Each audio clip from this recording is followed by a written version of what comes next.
Hello, everybody, and welcome back. We are the Uncensored Anime Podcast, a podcast where we talk about all things anime and manga uncensored. We are your host. I'm David. We got Jerry. We got Kenny. And today, we're going to be talking about some anime. And the season started over a month ago. I don't remember any of these shows. This is going to be a very interesting episode. This was such a good season of anime, and I think that it's really going to come out that each of us really loved all these shows, and we're just so happy to talk about them today. So, God Christ.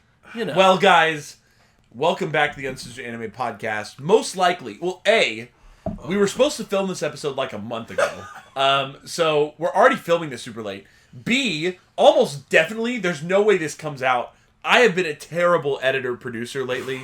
Producer Jerry is failing right now. We have 2 episodes that we've already filmed prior to filming this one that I still haven't posted that are already a month old.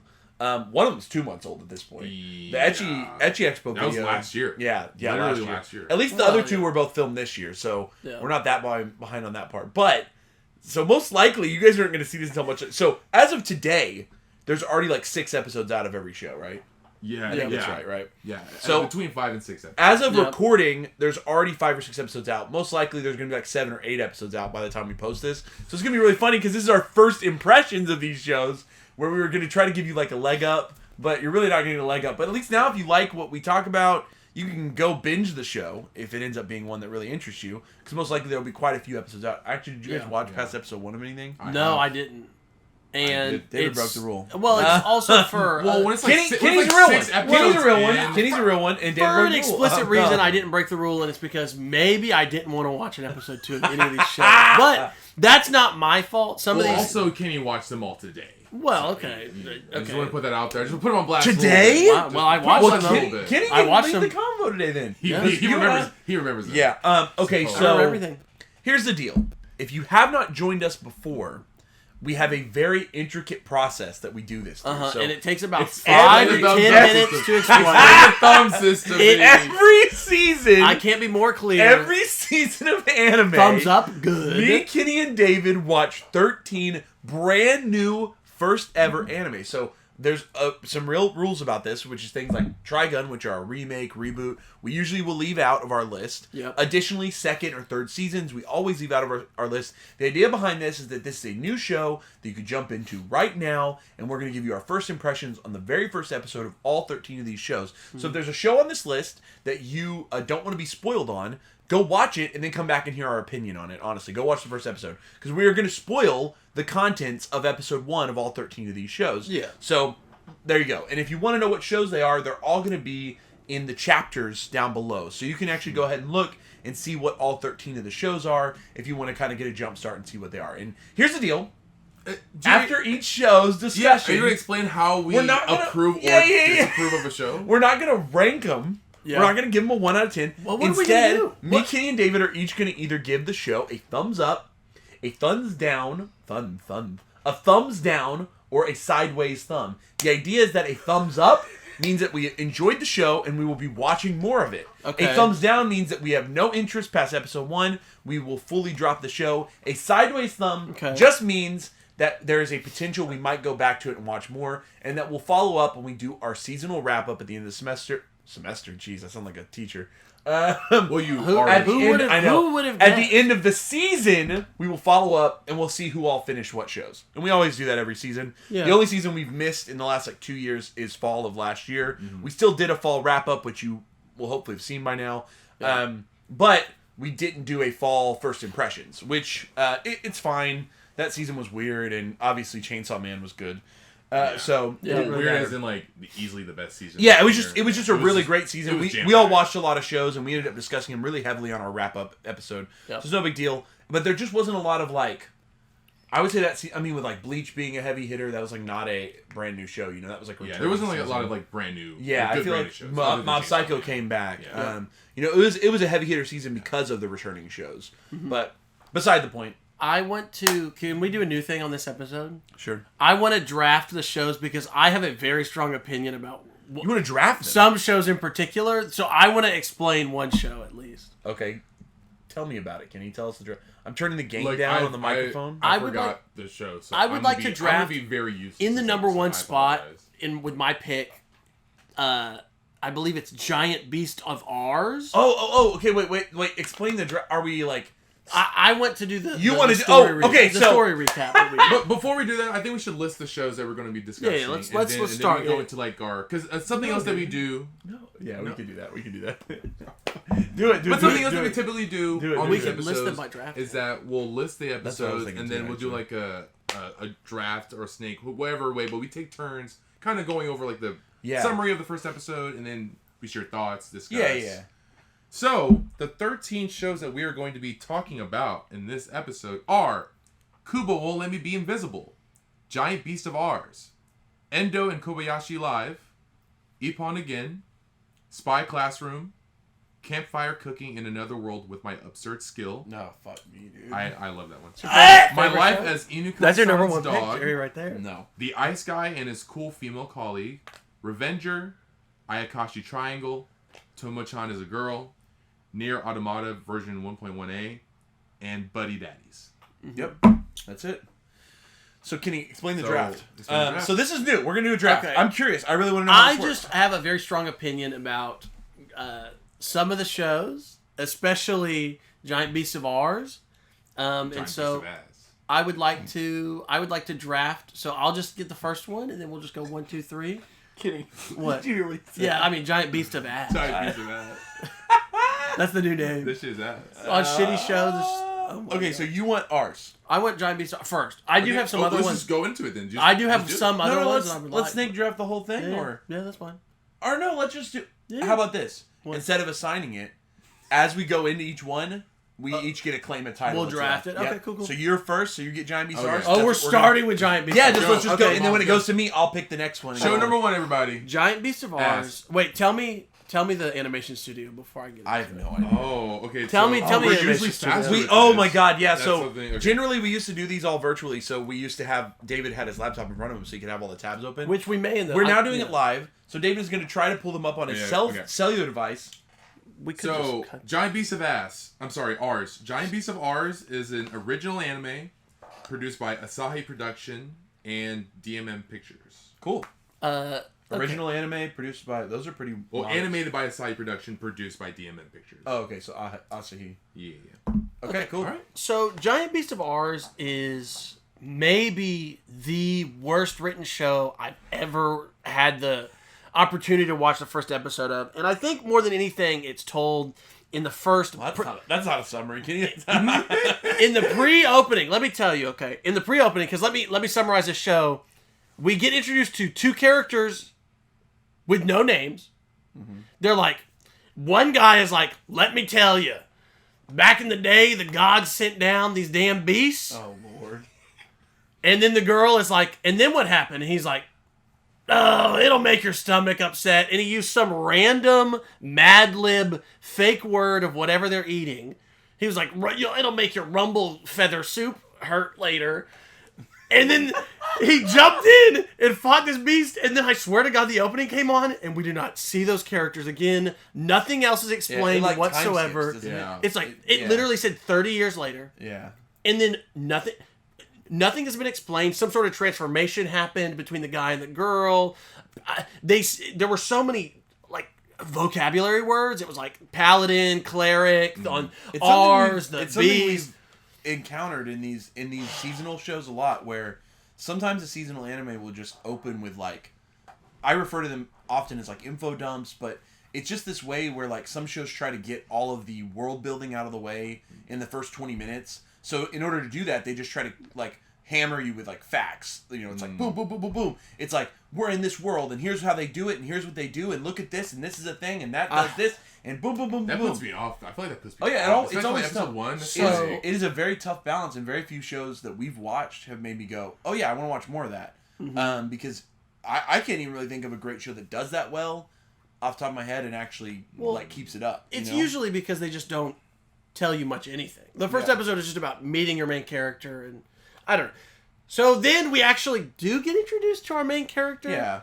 Which is this, arts you do? she's a female cleric, which clerics, I guess, are something that do some sort of They thing. partner with paladins. Or They're something, partnered right? with paladins Yeah, that yeah. harness their power through weapons, I guess. Yeah. But she's in prison. and her name's 22, or her designation is 22. She's clearly like a 2B like experiment or something. You know, like a lot of other animes always have like cutesy girl that has like she's kind of quirky and her name is like numbers. Yeah, like yeah. 02, 2B. Yeah. You know, it's like this show felt more like a Mad Lib than I've ever felt in an anime. Mm-hmm. The edginess of the opening, like it was like I imagined insert a name of a food dish here. Right. You know, like it's okay. So she breaks out of prison instantly. Yeah. How is she even in prison? She just like that. Okay. Doesn't she like literally just like walk out? Yes. Yeah, like in the scene, she did. I remember. She just is in. She runs to the kitchen. She steals some food, and they like confront her on the roof, and she just like walks off the roof, and it's like, oh. She's in prison for no reason to instantly break out. Yeah, but she's also like an experiment. I mean, I'd assume later on in the season you figure out like the reason why. But like that's the first episode. It's just like I don't know if it's trying to do it to like build up like this mystery and like as a viewer I want to. Why was she in the jail? I'm gonna keep watching to find out. Well, the fact is that jail didn't work. The jail didn't work. Then she can he say it? Jail didn't work. Then she serendipitously runs into this guy. Yeah. Who I guess is another one. Also, everything happens so just like whenever the cat runs into the guy in the market too later on is like, you should go hunt beasts over in the side. It's like, what's going on here? Or she runs into Yeah, no. Okay, so she breaks out of prison, runs to the guy, and he instantly sells her. Which I was like, okay, that was a weird characterization. Instantaneously, he was like, no, she went that way. Yeah. Like, what? Wait a second. Okay, he's not charming at all. And then she serendipitously runs into a woman that's like, oh, you ruined my flowers. Yeah. And then she's like, well, let me give you some clothes and something to eat and a hat, and let's go hang out. Yeah, it was like the woman had like maybe a past relationship with like a young child and like immediately... They have like a mother figure. Immediately mothers this... Yeah, it was like... And it also just felt like, I don't know, like she was an improv character. Like somebody was like, oh yeah, she runs into... Kiki, the various... Justin Roiland wrote it. What was her... Oh, whoa. God. Too timely. Sorry, guys. It's too timely, but it won't be timely whenever this comes out. I know. By the time this comes out, Justin Roiland, like 3 months. He'll be totally redeemed. He'll be like on his Louis C.K. return tour. Working at I cannot believe Rick and Morty again. So, okay, so she's literally, they named this lady. They named her and gave her a nickname. And, okay, that just like... It was one of those things that was just so funny to me. And so then she somehow just links up with this cat, still not caught in this town. She's hanging out. And then... The cat talks in, like, meowisms, too. Yeah, which is, I think, an anime, like, bullshit thing. Yeah. Like, please stop that. Right, meow. There are some anime tropes that we can be dead and done with. Yeah, one of them is the cat thing, the meow thing, and I'm good. I'm okay. I don't need it anymore, you know. It's supposed to be cute. It's supposed to be like, look, I'm a human but a cat. Okay. So then... She puts the damn MacGuffin ring on. She's like, this is the ring of the person that's destined to save the world. Yeah, there was there's like, bing, bing, auto lock. And you're like, what? Talk about like... That was, tropes. It was pretty heavy. It was super tropey. What kind of... I mean, at least Gandalf is like, no, he's always had the ring, you know? Like, this isn't you're going to save the world. And it's a wedding ring, too, which is... I can already tell you he's in love with the cleric and the paladin are going to... Oh, my God. Who would have guessed? It's a love story. I hated this show. I hated this show so much. I think this show really pissed him off. And here's the worst part, guys. I think this was like top 3 of the shows. No, this might have been like one of... Compared to what else we watched, Jesus Christ. The best, I mean, listen, I think the best opening song, if I'm being honest, I felt was from this show. Oh, that's what I'm saying. Like there were elements, the writing was the worst part. Oh, yeah, it was the art, the animation, the monster designs, the world design. It looked good. It all looked really cool. The fighting was cool. The fights were cool. I really liked when they showed like the group of hunters that like took down the monster scene. Yeah, like how regular people do it, and then and the world reminded me a lot of like the game Monster Hunter, to be honest. Yeah, cat people, monsters, and it's semi-steampunk like futuristic, right? Like making you like stronger. Yeah, and, so I was like harvesting. It was so weird parts. that like that, and again we're setting the bar really low here because I'm gonna be upfront. I think almost every other show was worse than this. This was somehow which is one crazy of the better. Because I hated this show so much. David, I hated what? This show. David's over here like Campfire cooking. He slept through them, bro. He slept through them. Look, I might not have remembered cooking every single another show, world. but I do remember that this show was like middle for me. Middle. Spoilers. This was middle for me. Middle? I felt the strongest about the show. I am just concerned. I just don't care about Monster Hunter. I'm so like concerned, when I watched the show and I saw all the comparisons to Monster Hunter, I'm just curious what David liked better. Like, That's what I'm ready for. Like, I am too. No, I'm just David looking at another world. definitely likes some. Absurd skill. Jesus Christ. I think I watched the wrong isekai. Oh yeah. I watched Farming in Another World. Kenny didn't even watch Campfire Cooking. Wait, I also watched the wrong isekai. I watched what was it? Saving up $8,000 in Another World or something. Guys, nobody watched Campfire Cooking. I did watch it. I watched it. Oh, okay. Oh no! But that's okay. That isekais are just Kenny, dumb like we'll that. take Campfire Cooking, but like, Yeah. here's the deal about ours. It's certainly a project that has like some good work behind it. It just sadly didn't all come together very coherently, at least in the first episode. Yeah. I didn't hate it enough to say that this is a show that no one should try. I think there's some promising content there somewhere. And I think maybe by the end of the season, some of the tropes will work their way out. You know what I mean? Like, yes, there's clearly the girl is like a chosen one. She literally walks out of prison and it magically finds the like world-saving ring. Like, why was that was the descriptor. I mean, and I think that maybe it could go somewhere that's viable, but yeah, the characters weren't super likable. If they had been more likable, maybe you would have enjoyed the tropes more.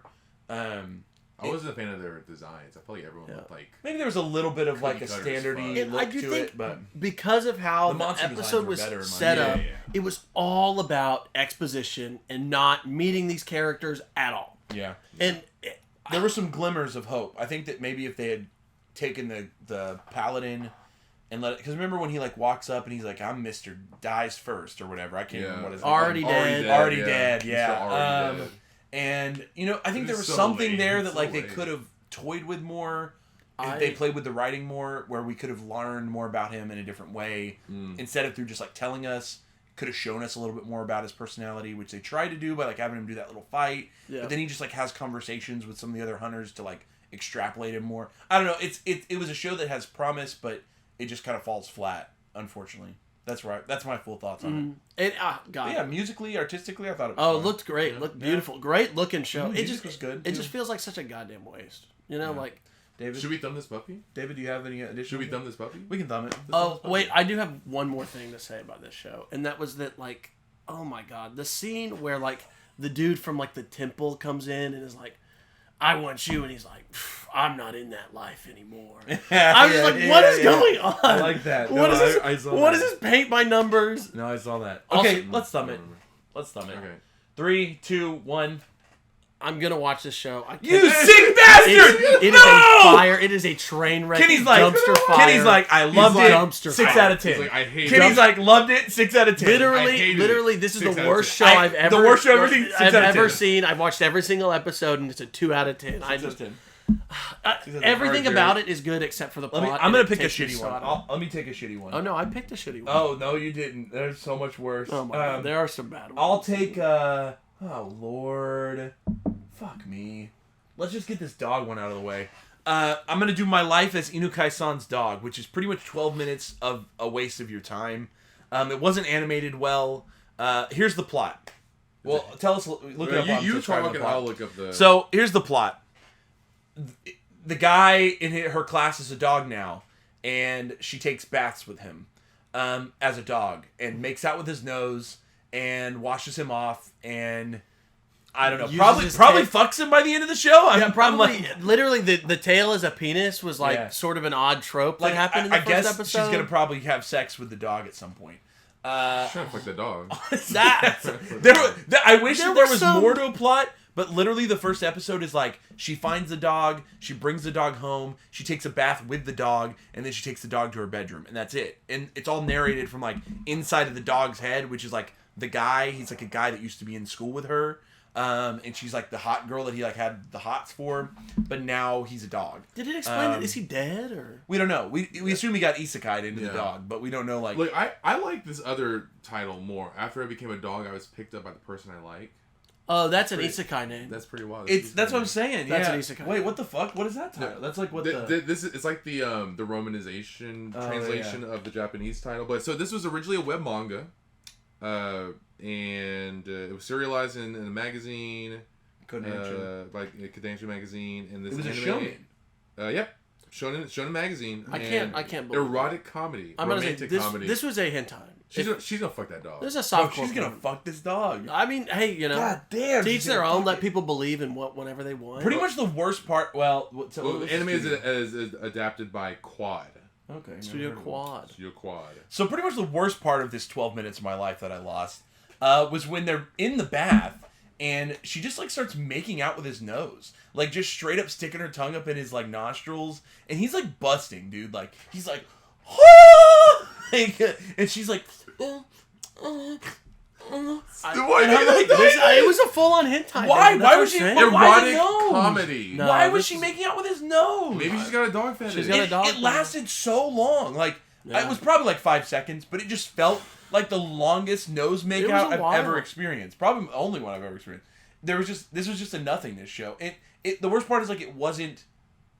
It was like censored on. Where did I watch this on? Was it It's on Crunchyroll or High High Dive. It's a. It was still hentai. censored, so I think that maybe the uncensored one will come out. High Dive usually likes to put the uncensored ones out, but when I watched it, it was still censored, and I was like, "This show is actually just a waste of time censored because it's literally just softcore porn." Yeah. So like without, you know what I mean? Like Parallel Paradise? It has The other pretty one? much no value to me as a human being. Oh wait, no. Yeah, no, I would agree with that. I pretty much think this one shouldn't exist, and the fact that I watched it is upsetting. If it had been funnier, maybe I would have. You know what I mean? Like sometimes if something's like super ecchi and it's censored. Remember that one we watched about the guy in he like bought people in the dungeon? yeah. Do you remember that one? The harem isekai. Harem in another Slave world. harem, I think, Slave something like harem that. in another world. Something like that. It's That like- one it was was- funny though. Yeah, it so it was was like, very okay, it's funny. censored, but like at least it made really funny jokes and it was Yeah. animated well. So I was like, okay, I can take that. But like this one was censored and it had no jokes. Mm-hmm. She made out with his nose, and she's probably gonna fuck the dog. It was just horny dog stuff. I mean, All right, let's If- not.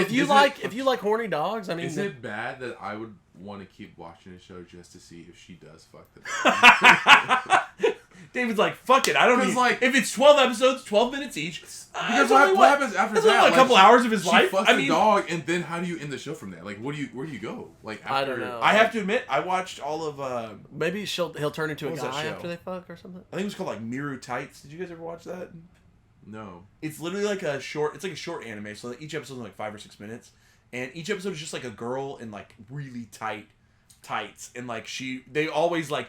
On one episode, they like go outside and it starts raining, and like their tights get all see through. And like another episode, she's like changing in gym class. This is a hentai. This is a No, hentai. it was This is a hentai. it was pretty much, but it just like didn't go all the way. Wait. There was another show that was like just like this. It was a short. I think it was called like Sundays with. It was like an office anime. we watched one of that. Yeah, and it was like. Wait, erotic. I know one as well. I think it's called.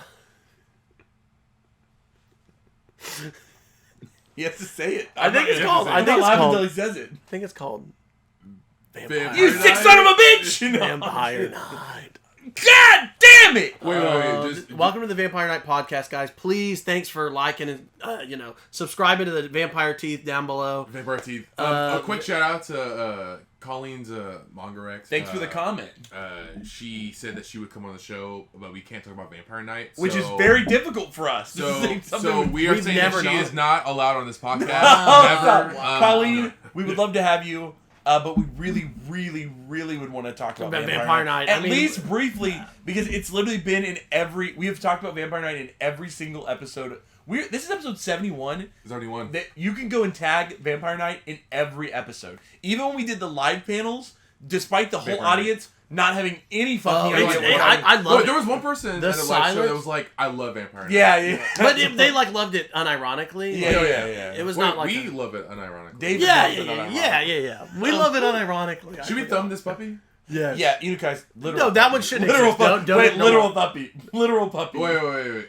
Boom, my life Wait. is Inukai. Boo, never watch that. Never turn it on. It's garbage. Jerry, if she fucks that dog, No. Okay, no, if you she fucks the that dog. would be funny and like an. Oh fuck. Do you guys remember I that think other it'd be show we funny. watched where she was like sucking on toes? Yes. What the fuck was that? You watched like the No, whole the thing? toe one. Oh, Akabe Sailor Akabe Toes or Sailor something? uniform. Yeah. Jesus Christ. Sailor That toes out. manga That toe one out. definitely has a. Foot fetish. Child An foot fetish. absolute foot. Okay, whatever. Well, the dog one sucked. yeah. David, do another one. All right, so the next one that we're gonna be talking about is called Ippon Again. Oh, he took a good one. So He loved this it. was He's one- gonna take all this the was- good I ones. liked this He's one. gonna This is take one of all my the good ones. favorites. So this was like it's like a slice of life. It's about these little girls. Little's a pause. wild way to say that. They are literally late middle, and they go into high school. In that. Well, they're young. Is that little? Can we Are cut? we- We are we should cut still- this whole. We should cut this. Anime Hold, don't it. Ippon Again Yeah, let's start again. tells a slice of life story about these two whole girls. These two girls, and they're doing judo.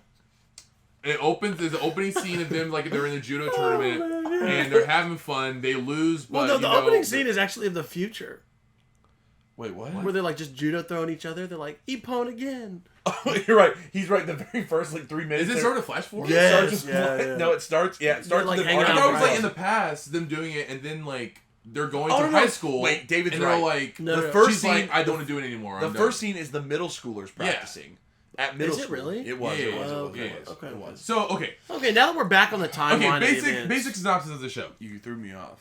We have two David threw me off. main girl characters. They're in middle school. They're over the course of the first episode, they're finishing middle school, going into high school. And in middle school, the main character, along with the other main girl, did judo for their extracurricular activity in middle school. And then I can't remember if this reason was like specified, but the main character is like, I don't want to do it anymore. I'm you know what? I want to do other shit. I want to get a boyfriend. I want to just have fun in high school. And the other friend is like, okay, well, whatever. And you can kind of tell that she's kind of deterred by it. Flash forward, now they're in high school, they're starting, and all of main girl's friends are doing clubs. And there's this other weird girl character that's like, no one likes her. Yeah, she does kendo. She does kendo. They're But like like, friends, but she does kendo. No, she's tsundere, bro. It's not that they don't like her. Yeah, they clearly like her. No, they're No, friends with He's her. right. Anna is their He's friend. right. There's a girl She's with- definitely their she friend. has short hair, and she's like trying to hang out. Hey, let's go to karaoke. And they're already like walking away, like talking to each other. It's their third friend. That's their friend. That is their That's third That's their, friend. David, yes. Well, I know they're friends. That's just but their They literally hang out at school. They're like buddies. They like walked out of the judo tournament together. Is that Sundari though? No. She's tsundere. She's definitely like. Well, No, she's not soon. No, she's not soon. soon. Yes, she's soon, but not dere. Yeah. 'Cause, What is yeah. What is it then? Is it I don't even know. I don't even know what the word. Anyway, this main girl has friends, and so she doesn't want to do judo, but there's like the final scene of the episode that she's in the gym, and I think she's like seeing judo happen in front of her. She She's just like lost the whole character. It's like She's a whole so- missing character. It's like What are you Anna, talking about? Okay, in the final- yeah. I remember. Yeah. the other main Okay, character. so like the main character. another main plot They're- point in this first episode is character- that he's the like tournament, seeing judo. the tournament that the main character is, she goes up against this other character in this judo tournament. She loses to them, Yes. and then flash forward in high school. Turns out that person that she lost to is also a student Boom. at the same high school. There it is. And so at the end of the episode, she goes to the gym with her friend. I can't remember the reason why. The kendo girl. Anna and Kendo her girl. friend is trying to get Kendo her to girl. join Kendo. You know, it's funny. I thought I picked this anime to talk about. It's so funny that It's like, We're gonna- we're helping each other. we're- this we're episode. gonna get We're there- helping we're gonna each get other there this eventually. episode Maybe it's, because we all watched these like over a month ago. Yeah. So, Look, yo, I like this. I We're like the helping. show. I like No, it. it was cute. No, it was a great. It was cute, wholesome, Well written. Characterization. I love was slice of really fun. lives in general, and this one was Seems very... like a sports slice of life, Yeah. honestly, because I think it seemed to me like at the end of episode It one, seemed like less of the focus was on the sport though, and more on just like. but them it certainly hanging felt out. like at the end of episode one, There was that a judo lot was of going judo. to It's be. gonna be back, Yes, like, that's yeah, what I yeah. mean. Yeah. It's like kind of how I would equate like Blue Box is like not a sports. Yeah, Right. yeah. It's I like would- but- it's like a rom-com. That's, With this is not a sports. romance, but it's No, but it's like yeah. this is like slice of life with a sport. Yeah, backing. yeah, yeah. I think Yeah, you're right. right. Yeah. It is though a shonen. Is Yeah. For it? those Oh, who don't know, okay. it's shonen manga. Oh wait, is this a Cloverworks? This is giving me Cloverworks vibes. I don't know if it's Cloverworks. Actually. Let's see. I'll echo David. Yeah. I'll say Ippon Again was good. I liked it actually. I thought it was really well done. This is probably definitely. Bakan Record. Interesting, Never heard of don't know. that animation studio. But yeah, so I think what was great about this was that it was really eloquently paced. You in the first episode, and I hope the season continues like this. But most likely, when you have manga material like this, as long as they stick to a certain number of chapters per episode, you'll have a good pace. But on top of that, it was just really pretty. The animation was pretty. The background settings were really pretty, and all the characters were, you usually have like a lead, right, that is either excited about their sport or like they're the headstrong one. But I think what made the lead of this series so cool is that she likes judo. She certainly does. She has a good time with it. But it was never really like her thing. And I think part of the drive is like, oh, the people around her are making her even more excited to do it. Which kind of changes the perspective of like why you're going to want to back the hero. Like, you're going to want to be in support of her because of the way she treats other people, which is in really great... She has a very positive relationship with the other girls in her life, which I thought that was super cool. This is probably... Yeah, I mean, just definitely one of the better shows. For sure. And easily, I could argue this was a good show. Oh, which yeah. There's not... generally just not many of the shows we watched were I think on that side of the coin. One thing for me was the characterization of the characters. Each of the girls were very interesting and very fleshed out, and they acted in ways that made sense. Yes. And I really liked that the girl that we don't even get, I don't even remember her name, but because we don't get it till the end of the episode. The opponent girl, she said almost nothing, and I feel like she was so well characterized in the episode that it was very nice that she hardly had any lines. Yeah. But somehow still was... She got a lot of like screen time. Yeah. You saw her facial expressions. You saw her reactions to things that were happening around her. Right. We essentially saw their first judo match together from the perspective of the lead girl, and then when you get her into the episode, it's like you picked up enough about this girl to understand, and now to see... you know what it reminds me of? Hinata and Kageyama in the beginning of Haikyuu. Yeah. You know what I mean? Because it also opens in a very similar like tournament fashion. Then they go to high school and they are on the same team. Oh damn, yeah, they did it. But Actually, I think that I didn't even think about that until just now. But also, I think that one of her Michi's big struggles with it, she wasn't very good. Like she had never scored an Ippon. Yeah. Like she was like, I do judo, but like, we don't win. It's mainly I think that's what made her so interesting to me. Yeah, that she wasn't a winner from the get go. Yeah, and she's like, I like it, but she also just wasn't like, it's not like the thing for her. She's not like Hinata, where it's like, I'm gonna be the little big guy. I don't know what is Hinata? The little He's guy. like, I want to spike all the time or something. Yeah, you know what I mean. Like, but this is a different type of character, and that characterization was really cool. So I fuck with it. Yeah. Let's thumb it was this good. puppy. Thumb this baby. Thumb this little girl. 2. Wait, that was worse. That was worse. Oh, you guys Wait. No, you don't. Edit it out. Cut that. Come on. Thumb up. I'll give it a thumb up. I'd like to. Come on. This was a good show. All right, Kenny, what do you want to talk about next? Okay, I want to talk about another piece of shit one. So. Here, take the list. Here, wait. I got it on my phone. Okay, he's got it too. I watched them today. So. Okay. He watched them all. I mean, he's got the best memory of them. He's got the best memory. Okay. I'm gonna pick the one that I thought was my favorite one actually. Ooh, He's starting with he because started with his least favorite. I don't want to lose. I don't want to lose my favorite one. Okay, do it. My favorite one genuinely was Endo and Kobayashi-san live. Oh god. I don't know. It just was so fun to me. No. I loved the Otome game aspect. Some people like this stuff though. It's funny. Yeah, I'm not an it's Otome so game guy. funny to me. And the fact that I love that. Tell us what's about, Ken. Okay, the show is about two characters that are part of the broadcast club, and one character's into this Otome game, and so she's trying to convince her friend Endo to do it. And she said, "Well, let's do it as a practice thing. You'll do live commentary, and I'll do data analysis, Right? And we'll play through the game together and work on our club activity or whatever." But then turns out, full on Jumanji. They can speak to the characters. Right now, one character, definitely a character for soon to be multiple characters. I can tell. It's okay, gonna go and I just the whole plot is that the main girl, the lead female one, loves the villainess who dies at the end, and so she wants to save her, and the main guy is in love with the girl. So. It's just I don't know. I love the multiple plot lines idea. The thought of like. I care about the romance of Endo and Kobayashi. I also care about Lizotte in the game. And, I mean, I love a good tsundere, and she's so dare. I don't know what to say. I agree with Miss Kobayashi. And so, I mean, by the end of the episode, like, they just have sort of understood this power and how they can have an influence on the game. Yeah. Pretty much the back of the episode is just them having a direct conversation with the guy who that essentially leads to the villainess dying. So they're already trying to like persuade him to don't let her die by doing X, Y, and Z. And he's like, okay. Yeah. I love whenever they break his brain though, and they're like, what? You have one question, and he's like, "What is tsundere?" Oh yeah. He didn't know what the word meant. He's like, "There's so many questions I want to ask God, but I just, oh man, it was just so fun to me. This one was fun, and it feels like so many of these other shows were like, just like fake anime. Like they were like, listen, this anime about this is really good, and so let's just make another one. I watched this one with Alyssa, and she liked it, actually.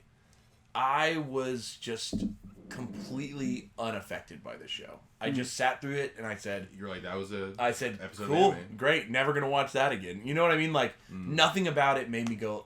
Here's the deal. It was kind of funny. And I think that if you're into, like, otome games, this is probably a cool little something, especially if you're into romance. And you like the idea of, like, multiple plots and romance and otome. I think this is a unique take on it, right? I haven't watched a lot of them, but I assume the idea of, like, humans and, like, high schoolers, like, talking to the otome game character that's, like, in a fantasy world. I assume that's probably unique. I don't think a lot of shows do that, right? I don't know. You guys watch more than me. I mean, on that genre. You know, they had that Will Ferrell movie. Stranger Than Fiction? Yeah. Jesus Christ. That's literally... Wait, what the fuck? Oh my god. But I mean, I feel like it's actually spot on. or like the Never-Ending Story, right? Yeah. Or Jumanji. It's sort of I guess Jumanji. it's not completely undone. I think it's sort of a It's a trope, genre. if I'm being honest. It is, and I think that this is a take on it that's just... It takes it in a way that you get to just enjoy it. It's almost like you and Endo and Kobayashi are, like, on the same page. Yeah. You get to kind of, like, root for them while the characters root for them, too. Which I think that's probably appealing to a certain audience. I think there's people that want to watch that. On a purely, like, technical standpoint, this was a really basic show. If that makes sense. Like, the animation was super limited. Yep. The music felt very just, like, boxed, if that makes any sense. Like, regular. I felt like the opening felt like something out of the early 2000s. Like, it was very just, like, basic anime opening they just kind of canned and tossed out there. The voice acting was probably one of the better elements. I think the voice actors all did a pretty solid job. But Endo and Kobayashi overall, I won't say there's nothing redeeming here. I think if you're into a cute romance and you want to watch something like that, this could probably fill that itch. But for me, it was just nothing. I just didn't get nothing out of it. Damn. Yeah. I don't remember the show, but the way Kenny described it makes me want to watch it. So It's David, honestly, God damn it! I'm telling you, the tsundere. Once she came over and they were like, she just wants to be included. Yeah, I mean, You're the like, first part of the episode is mainly them just like discovering they can like talk to the people in the game. Oh, I watched it. I just don't remember. Get him to circle back, David. He watched it. He's going to circle back. We want to thumb this one? Let's thumb this puppy. Ready, set, go. Yeah, that's a no. Can't convince me. He did. Hey, can you convince me? This is my- Listeners, he's probably going to convince this is my you, favorite okay? one of the season. I think there's an audience for this. I don't think the audience was me. I mean, I do love Otome games. So Let me see the list. All right. So Okay. what's your gonna pick? Just We are take- gonna do. Take one of the good ones, Jerry. There's not a lot of good ones. Tomo-chan. I will take. Jesus Christ, I'm being so indecisive right now. I'm gonna do Spy Classroom. Another okay. one that I watched and don't remember at all. So the concept behind Spy Classroom, it actually reminds me a little bit of what the one Kenny watched, Licorice Recoil, right? Mm-hmm. There's essentially these academies of young women that are being trained to be like top operative spies. So at first you're going to introduce this idea of this top operative spy, and then you meet this one who's like a really big deal. And his like boss is like, hey, I need you to go on this really important mission. You need to put a team together. And he's like, okay, cool, I'll get it done, and then I'll get what I want. He wants something. I can't remember what it was though. He wants like something from the boss, but I can't remember what it was. So then it flashes, and we see this girl, and she's like a cutesy girl or whatever, but she's like the worst fucking spy ever, practically failed out of school, and they decide, oh, we're going to send you on this mission. And she's like, okay, cool, and she like goes away to this other house. She gets there, and there's like 12 other girls there, and turns out they're all the worst of their academies. Like, they were the worst ones. So Big Dog Spy rolls up, and he's like, y'all are going to be my team for the literally most difficult mission in the world. All right, peace. And he dips, and they're like, holy shit, we're sacrifices. The girls all think they're going to, like, get sacrificed, or that they're, whatever. So the girl that we saw in the beginning takes it upon herself to kill the spy. She's like, I'm going to kill him so that we're not all sacrificed to the mission. Wait, you forgot the biggest plot point, Jerry. What did I skip? The reason that he can't just teach them to be good spies is he just doesn't know how to teach. Oh, yeah. We'll get to that. Yeah, so on top of them being shitty students, he's a garbage teacher. But he's an incredible spy. That's what we learned. So you just do it. Essentially, he tries to teach them at one point, it like goes to the next. She makes this plot. It goes to the next morning. They go through a day of classes, and in the day of classes, the big dog is just like, "Here's the lock," and now it's unlocked. And they're like, "What the actual fuck?" They're like, "We will never learn from you." They're like, he's like, "Just do it. Just do it. Just be a good spy. Just do it." And they're like, "Wow, this sucks." So they all think they're gonna die because they clearly can't learn from this guy. So old girl like takes him out for like a day on the town, and turns out it was like a plot to kill him. They end up on this boat. She poisons him, but he kind of like roundabouts on her and traps her in a situation where he has to she needs to give him the antidote for them to get out of it. But then she's dumb and doesn't have the antidote. And so they row back, they get there, and we realize that somehow these shitty spies and this garbage teacher, who's a great spy, are going to have to team up and do like the unbeatable spy mission, is what the guy kept calling it. Something like that. Yeah. That was it. I'm about to say, this show gave 2 names for every character. It was just a lot to take in, if I'm being honest. Yeah. Like, this was just... Very large cast. All very, like, cutesy girl designs. Yep. Each one kind of had, like, a quirk to them. One was, like, obviously, like, an emo. One was, like, a prep, you know. There was, like, a lot of that going on. Yep. The main girl is, like, oh, I'm like, the... She's the go-getter, She's the leader, yeah. And at the end, and I then forgot. they were like, she's the I forgot leader. at the end, they literally said, at the end of the first episode, the teacher's like, and it was all a test, and she's the leader now. Yep. And they were like, huh? What the hell? Yeah. Thoughts? I just did not like this show. Yeah, It I mean, was just I didn't like it either. First of all, I mean, like, the whole, like, her plot got exposed or whatever, but, like, all the plot threads that he exposed her with, like, we were not privy to them. Like, he was like, you left the lake off the list of attractions in this village. And you're like, well, how was I supposed to know that? You weren't. And then, yeah, they all have code names, and I guess that's whatever their It's powers like their are. thing, yeah. And she's like a poison She's a expert, poison I guess. girl, yep. And I don't know. And I'm telling you that I just don't know how to teach I forgot the antidote, just row back, I'm calling it right now.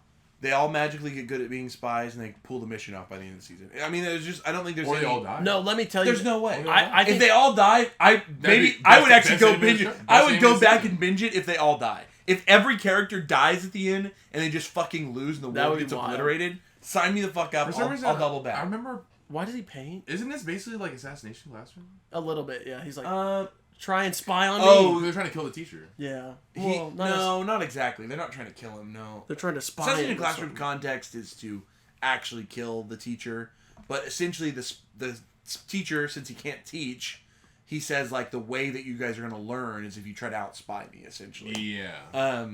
And that's his only teaching method he could think of, and he thought about it because of what happened. Assassination Classroom, Spy Classroom.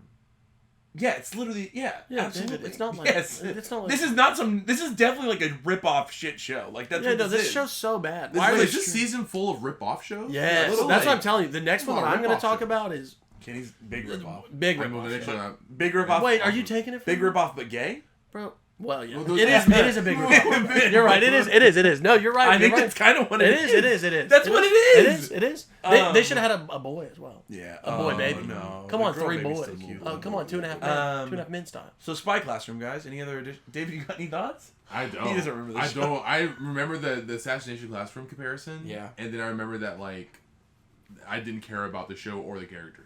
I remember the animation was fine, the music was good, the voice acting was fine, most of the technical aspects were fine. Yeah. It was watchable. I just felt like it's not something that I want to watch. Does that make sense? Like, I just feel like I've seen it so many times before. Like it wasn't adding anything new, so I was like, I don't really want to give this a chance. I think that the main reason why people are going to watch this is because they're cute girls. They're going to have a bias Yeah, towards like, like one of the I girls. like the girl. You know what I mean? And I feel like each episode. This was my guess, but I bet each Who would've episode guessed? is going to focus on one of the different 12 spies. And I would actually actually like backstory. how many girls? Because I Ooh. think it was only 7, so I bet it's gonna be 7 episodes about each girl, and then like and then the team up episode. I do like a good backstory.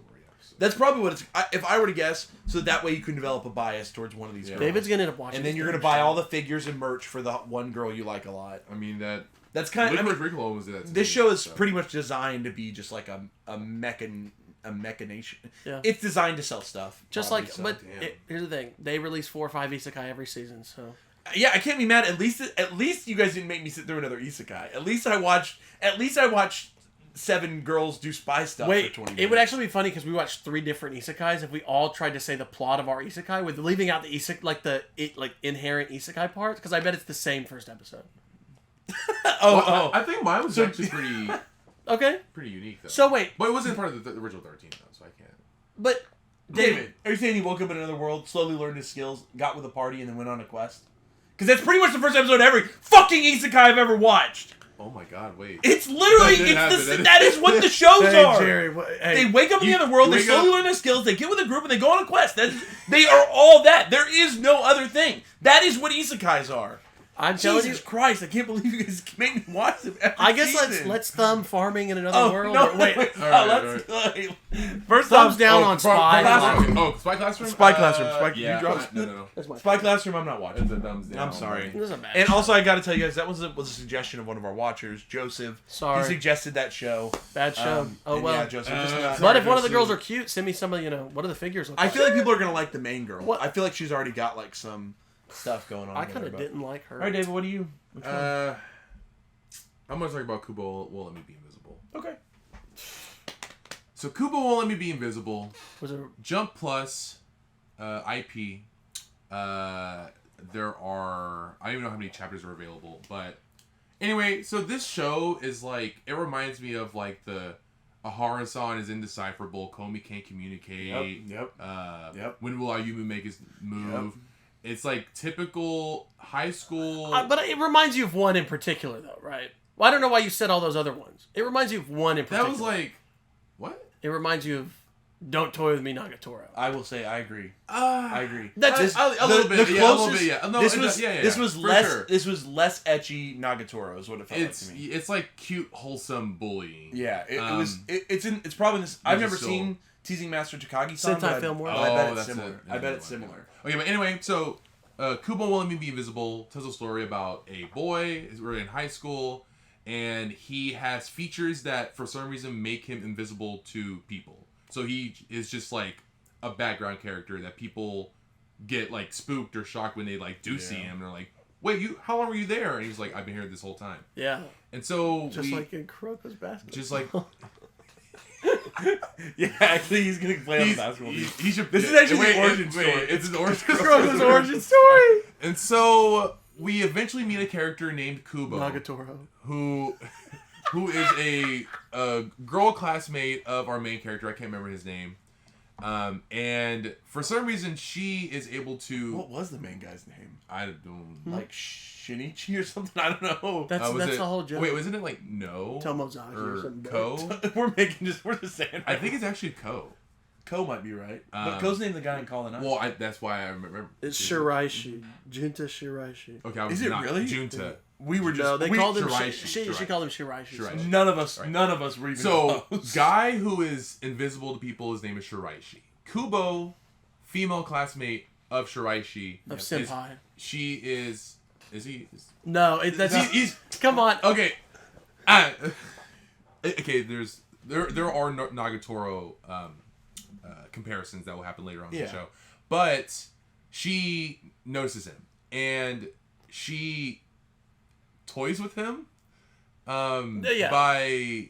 making him like answer questions of the teacher when he doesn't really want to, or what was another thing? Like making him like stand on the desk. Yeah, in the middle. She's like, "No one's gonna see you. Just stand on your desk." And he's like, "I don't want to do it." And she's like, "Do it." And he's like, "I don't want to do it." And she's like, "Do it." Doesn't she okay. like blackmail him? She said something like, "If you don't do it, Oh, She yeah. took a picture of him looking up. What was it? He was like looking something up. How do you appear as a background character so you don't have to answer and she was questions? like, "Do it, or I'm gonna fucking show everyone this, you dirty bitch." And he was She doesn't say it no, like that. she got him good. She was like, "You're an absolute." She was like, "You're such a dirty fucking bitch." She was like, "Eventually, you're gonna be my pet dog." She was like, "I'm gonna fucking own you." Once you turn into my dog, okay. Once you transform into my dog, you're gonna be my dog. Yeah, she was like, "I'm gonna own you. I'm gonna leash you up, and I'm gonna This kill show you." is basically Dotoy Miss Nagatoro plus Komi Can't Communicate.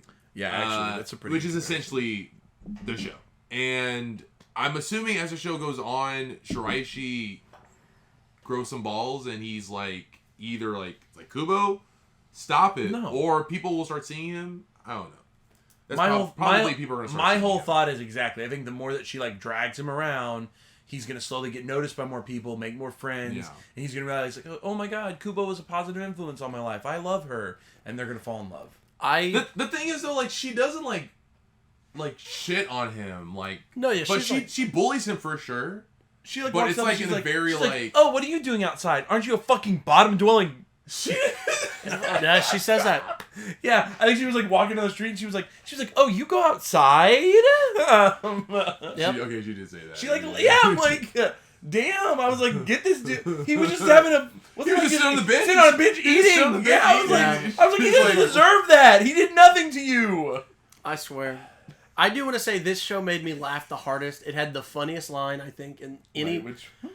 There was the brief aside where they said that seeing him is like getting good luck for the whole year, and whenever he's standing on the desk, the delivery of the line was just like, oh my god, I have good luck all year. I've seen your eyes. Yeah. And I was like, what the hell? That's a pretty good joke. Such a dumb line. It was so dumb. That's a pretty good It was joke. pretty good. It was such a well laid joke because they laid it. They were like, oh my god, like he's so unseeable that like all this stuff happens. Right. I dig it. Like, I think the show overall is pretty funny. I've only read the first volume, so I haven't. I think the first episode covers like the first like 3-4 chapters. Wow. It covers. That's actually kind of surprising. It covered quite a bit. I feel like. I could be wrong, but I felt like the pacing was fine, even though I felt like it covered a lot in the first episode. And yeah, I mean, I enjoyed it. Yeah, Like I think its biggest redeeming quality is that it looked. The style of the drawings. Oh yeah. It's a very unique style. Like the artist has a little bit more of like softer edges, so they kind of copied that into the anime. So you kind of got a little more like almost Mob Psycho-esque like fluidity to the characters, the way they moved. Which props the animation studio for doing that, because it seems like nowadays we're getting more of this. And you guys, we've talked about it before. These like rom-com types are getting like really high quality adaptations between My Dress Up Darling. I mean, we're getting like really ace adaptations for no reason, and this one's no different. It's like this is the art, music, directing, all that stuff was really high caliber. There was a lot of work that went into that, which surprised me because I felt like this is sadly just another. What was the one we watched last season? When will Ayumu make his move? Yeah. Which looked great. I think the only one I've really liked the most was probably Aharen-san. I didn't even finish all of Komi, honestly, because like. Oh, Komi. It's like Komi's great. I feel like Komi slowly has fallen off too, and like these rom-coms just aren't meant to be.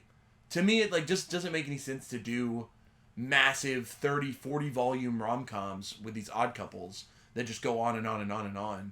I just don't think they're. I don't know. That's like the one thing that's like is against them, is that they're just they go on way longer than they they go past their joke, you know. And I feel like this one. I was over the joke in episode 1. I was over, and I'll admit, because you've seen it like 20 times. I felt already. and I felt the same way issue, about Nagatoro. I'm about to say it's because it is just a reskin of other. I was over the joke immediately. I was like, oh, she bullies him. And this one, I'm like, oh, she treats him like a little dirty bitch. You make it sound like Nagatoro is like she's worse than Nagatoro. She's not worse than Nagatoro. She is not Nagatoro's way worse. Nagatoro's way worse. Nagatoro's a real bully. She's an actual bully. Kubo's kind of a queen. I'm not gonna lie. I like her design a lot. Yeah. Character design at least. Yeah. I don't know. It was a. Yeah, I just was like, I'm watching the same show again, and it was just, it was boring for that sense. So maybe if this is your first time. Yeah. If you haven't watched the show, you've never had an odd couple romance show. The worst part is this is not the only odd couple romance we watched this season, so we have one coming up too. Another one. So we'll see. Okay, thumbs. That's a down for me. I'm not gonna watch this show. I'm not gonna watch this show. Y'all don't know peak if it bitches Kenny, ass. Okay, you know which Kenny? one's your I next? do know what's peak, bro. Which one you want, brother? Buddy Daddies? Oh, you're gonna do Buddy Daddies? Yeah, I'll do Buddy Daddies. Okay. Kenny like Buddy Daddies? So like Buddy the Daddies. plot of Buddy Daddies is about one guy. His name is, I think, Twilight. Yeah. And he's like a spy kind of, and he's like the talking guy. And then like there's another character, and I think he's not even pulling back the veil. I think his name is Yor. Yor. Yeah, I think I saw But Yor. Yor's a little bit of a neat in this show. Yeah. She likes to stay home and like eat chips or something. Games. And they're taking care of a young girl. I think her name was Anya. Anya. Yeah.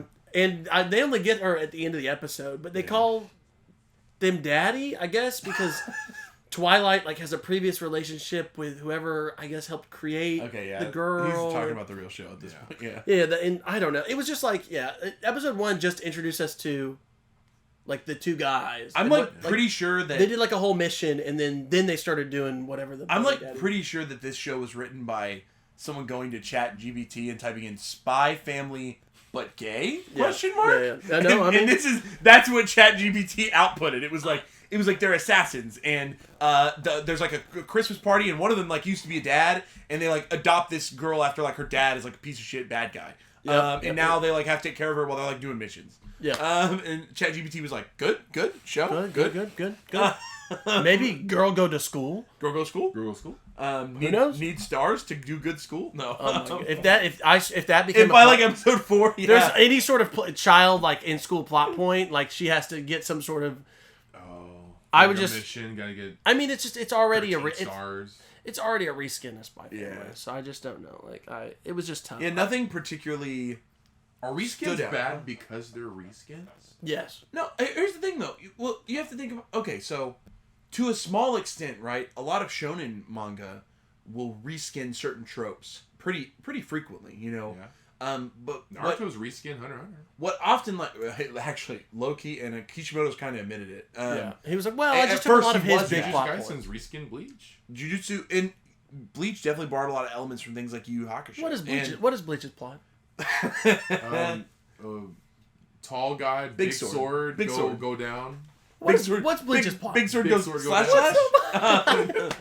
That's it. The thing about Buddy Daddies is that you can reskin and it'd be fine. This one feels like a cash grab. Oh, yeah. I think that there will probably be shows that eventually are inspired by Spy Family. You think this is a legit cash grab because of the success of Spy Family? Look at the speed at which this original anime came out. Literally, like, the Spy Family just ended last season.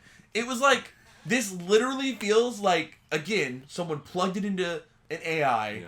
It pumped out a show, and animators just worked as fast as they could to, like, produce some. I mean, the two characters are, like, such prototypical, like, fodder. The two dads. Oh, yeah. They're, like literally two extremes. They're like, two. One's super, like, expressive, and he's funny, and the other guy is, like... Those are designed to be... His dark hair. So that the moment a female sits down in front of that show and watches it, they pick one of those guys, and they are in love with him for the rest of the show. It's, like, these are designed... Like, this was not... Like, I like the guy that doesn't like to talk a lot. Yeah. I'm really into the guy who, like, plays games, but he's, like, a really good assassin. Oh, my God. You're like, what? You know, and probably guys, too. I don't know. Everyone probably watches the show and falls. If you're into it, that's totally you. Like, that's fine. This is definitely designed to be something that's just riding the coattails. I mean, did you see how fast after... I don't even know what the start... Probably Rent-A-Girlfriend was the first one. Just in the time between Rent-A-Girlfriend Season 1 and now, look at the number of like weird odd couple romance high quality shows that have been pumped out. It's because the moment Rag started it. The moment Rag's the one I'm like remembering. That was like summer of 2020, right? Yeah. I don't think it's like the progenitor of romances. Sure. No. But it felt like the first time a romance had been given the like high quality animation treatment. Since then, we've gotten like 15 of them. Yeah. You know, it's like Bunny everyone. Girl Senpai. What? Bunny Girl Senpai. When did that come out? A little before Rag, maybe like 19 or. But that one 18. wasn't. That was like a sci-fi. It's show. like a sci-fi light novel too, though. Yeah, like the whole thing. I was wouldn't like, say that. Really I feel like at the beginning of the pandemic, right when Rag first dropped, people got really into the rom-coms. They were digging for them, and then all of a sudden, in the last 3 years since then, it's just been boom, boom, boom. Dress Up Darling, Ayumu, Komi, Aharon-san. I mean, they are just as many of them they can find. They're Tomo-chan. They're just grabbing them and making them. And it's because they're just trying to ride that upward spiral. Buddy Daddies feels just like that. I don't think it was a really, really bad show by any means. It was fine. It was entertaining. I'm gonna say it was animated. There was some cool stuff. Yeah, I mean, it was just like I just don't want to watch Spy Family. Yeah. So, that was. I think the other part that I kind of thought to myself after I watched it, I was like, oh, that wasn't bad. I guess I was like, that was kind of fun. So I could see why someone would probably watch this whole season. And it'll be fine. And then, I mean, I don't think they'll make another season. You know what I mean? Like, this is probably an original anime. It'll probably be one season. People will like it as it comes out, and then they'll forget. What if they get more kids though? What if that's like the thing about it? Like they get more. This goes full daddy daycare. Yeah, like this goes full daddy daycare. What if it goes Spy Family? It grows from being a Spy Family knockoff to being daddy daycare. Yes, knockoff. yeah. And one Which kid. they were cooking because what other anime's got a daddy daycare? Nobody's doing daddy Nobody's daycare. Nobody's doing daddy daycare. One daddy daycare. Wait. There is an anime that's like a daddy daycare. Wait, but low key didn't Daddy Daycare do Spy Family way before Spy Family? Like low key. Well, were they spies? He was like Were they cops? assassin or cop or something. No, right? in daddy No. daycare. No. Oh, I'm mixing it up with something else, aren't I? You're thinking of You're thinking of that movie with the Jackie The Chan? Pacifier. Yeah, Is that what I'm thinking? I'm thinking of the Yeah. They have like a kid and he's like it's like Vin Diesel and he's like a spy or something and he's like trying to do a mission but he's got like a kid with Daddy Daycare is just like a bunch of funny dudes. I actually like, I think The stuck Rock. in Oh, I think it did was a Spy movie Next Door. That's Yeah. the one with Jackie There's Chan. more of these? Yeah, I think The Rock did one like that too. Oh, Tooth Fairy. Well, yeah, Tooth Fairy. yeah, I remember yeah, that one yeah. too. Yeah. What about the one where Dave Bautista and Kumail Nanjiani team up? Oh, You guys remember that one? Oh. Stuber. Yeah, that's kind of like Daddy Daycare, but like the baby is Kumail. Wait, did Hollywood influence Spy Family? No. No, That's straight, that's no, it's not. Buddy Buddy I cops. think when go look at Spy Family. It clearly has a lot of American influence. Oh yeah. Down from like the way that it just interacts with the world around it. There's clearly like a Bond influence. There's literally, I think there is some American media that has influenced that series. I'm not sure how. Endo has definitely done some other works that also clearly have some like international influence. So I do think that some of that comes from that. Yeah, but what Tatsuya Endo did is they took the trope and they made it better, and that's how you do good knockoffs or whatever. Buddy Daddies takes the trope and just does it worse. Kind of like runs into the ground. Yeah, just goes like, what is And I also think Buddy Daddies technically took a different trope, right? kind of. Yeah. It's the buddy cop, but I mean, it's yeah. I don't know. Are they gonna love each other by the end? I don't know. I'm like, No, maybe. I don't think- You don't think there's gonna be like? Well, a, they did they at the end of do, Licorice then- Recoil. well, so. one of the guys is like clear. He like had an ex, right? Like Also, it they could be- this show just came on as Licorice Recoil. Like I don't Yeah. understand. Oh, we did just get, but there was no baby in that. But there was no romance. Yeah. They're just friends, Kenny. There was no Anya in Licorice Recoil. Kenny's not convinced. He's like, those girls are in love with each other. Okay, No, well, they were. There were did two you girls have that any were other clearly thoughts in on love with Buddy each other. Daddies?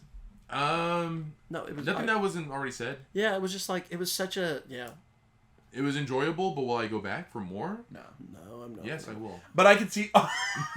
David thumbs I up could everything. I though. could totally see why someone would watch this show if that makes sense. I want to see where it goes. 'Cause I if, think if that it's this- literally just the three of those, like the daddies and the girl. I think that this whole show certainly, then- because it was competently, like at its core, there was some competence put into it. Yep. I think that if you are into this type of series, you totally could vibe with it for 12 episodes. And again, I think this is going to be one of those ones where like people might watch it now, 2-3 years from now, it'll just be kind of lost in the numbers. You know what I mean? Yeah. Like just because the speed at which anime gets pumped out. But Yep.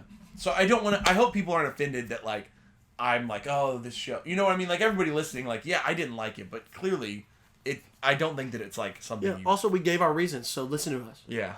All right. All right, next one that we're going to be talking Wait. about. It's Jerry. It's me. Next one, wait, is it You actually suck. you? Yeah, Yes, I did Buddy Kenny Daddies. did Buddy Daddies. Can you? Which is it? These ones? Wait. It's that one. Yeah. Oh Jesus Christ! You're taking the Campfire one because I'm definitely not doing that. I'll do. Okay. I told you I watched Farming in I Another don't World remember anyway. Campfire, It's the same so I can't plot. talk about it. I remember. It's the same. David, here's the plot. He wakes up in another world. I'm gonna do. He gets a skill. Ayakashi Triangle. Okay. Okay. Okay.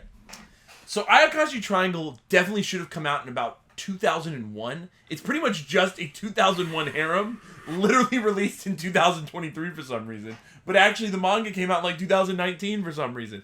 I don't know. There's like a ninja guy. There's like spirit monsters. He like grew up with this girl who I think has like no, she has small tits. But then the bad Big thighs though. The big Oh, thighs. yeah. But She's the got big bad thighs. cat monster doesn't want them to have sex. Explicitly says that. So he turns the guy into a girl. That's the show. That's the Wow. first episode. Wait. Isn't this the plot to Ranma 1 It's half? almost Ranma. It's almost Ranma. Close, yeah. Like I said, this feels like, unfortunately, the guy who wrote this, he wrote To Love Ru, right? Or Yep, To Love He Ru. did, Ru. I think he.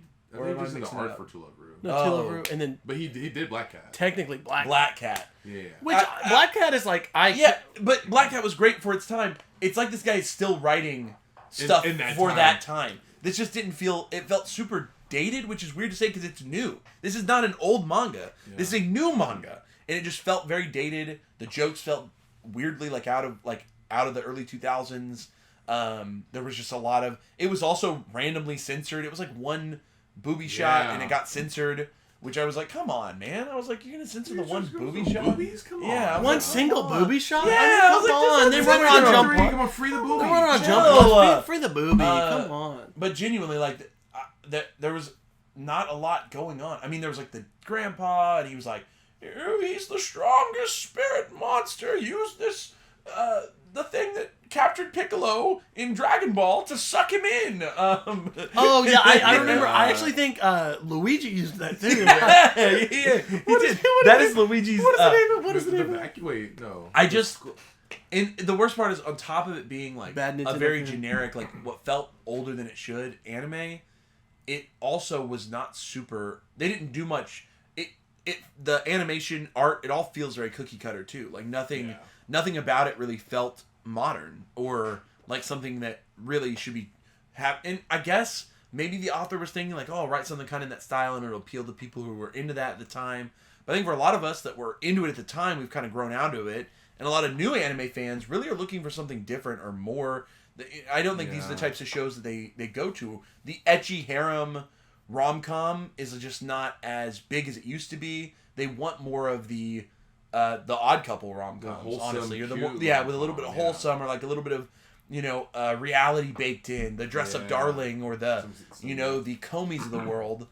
Instead, this feels very much like the Love Hina of the world. Yeah. I feel like it's like made for men. Yeah. Thing. It like, is. It's like... It is. Oh, I mean, literally, it's a show. Yeah. It's just one of those shows that it's just like, I don't know. If I was a kid, I would feel stressed out about watching it because if my parents ever walked in, I'd be like, I don't know. Like, but it'd be censored. But at least the cat guy is going to jump up on and censor out any... I'd be like, I don't know. He fights monsters. the mom. I wish there was more like combat too, because there was almost no combat in episode. I think in that first like chapter or two, it's just like he does that one move where he kind of like seals the cat.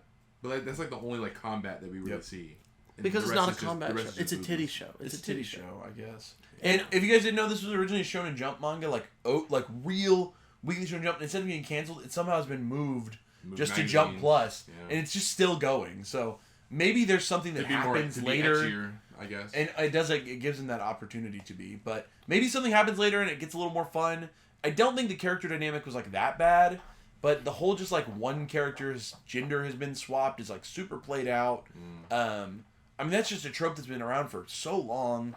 And not just that, but he couldn't even think of like a fun, like new thing. He just like put ninjas and spirits on top of it. Like he was like, let me just grab like Inuyasha and like Naruto and just like slap them over the gender swap idea. And I was like, what are we doing? Why is this a show? How do they swap again? Do they have to kiss?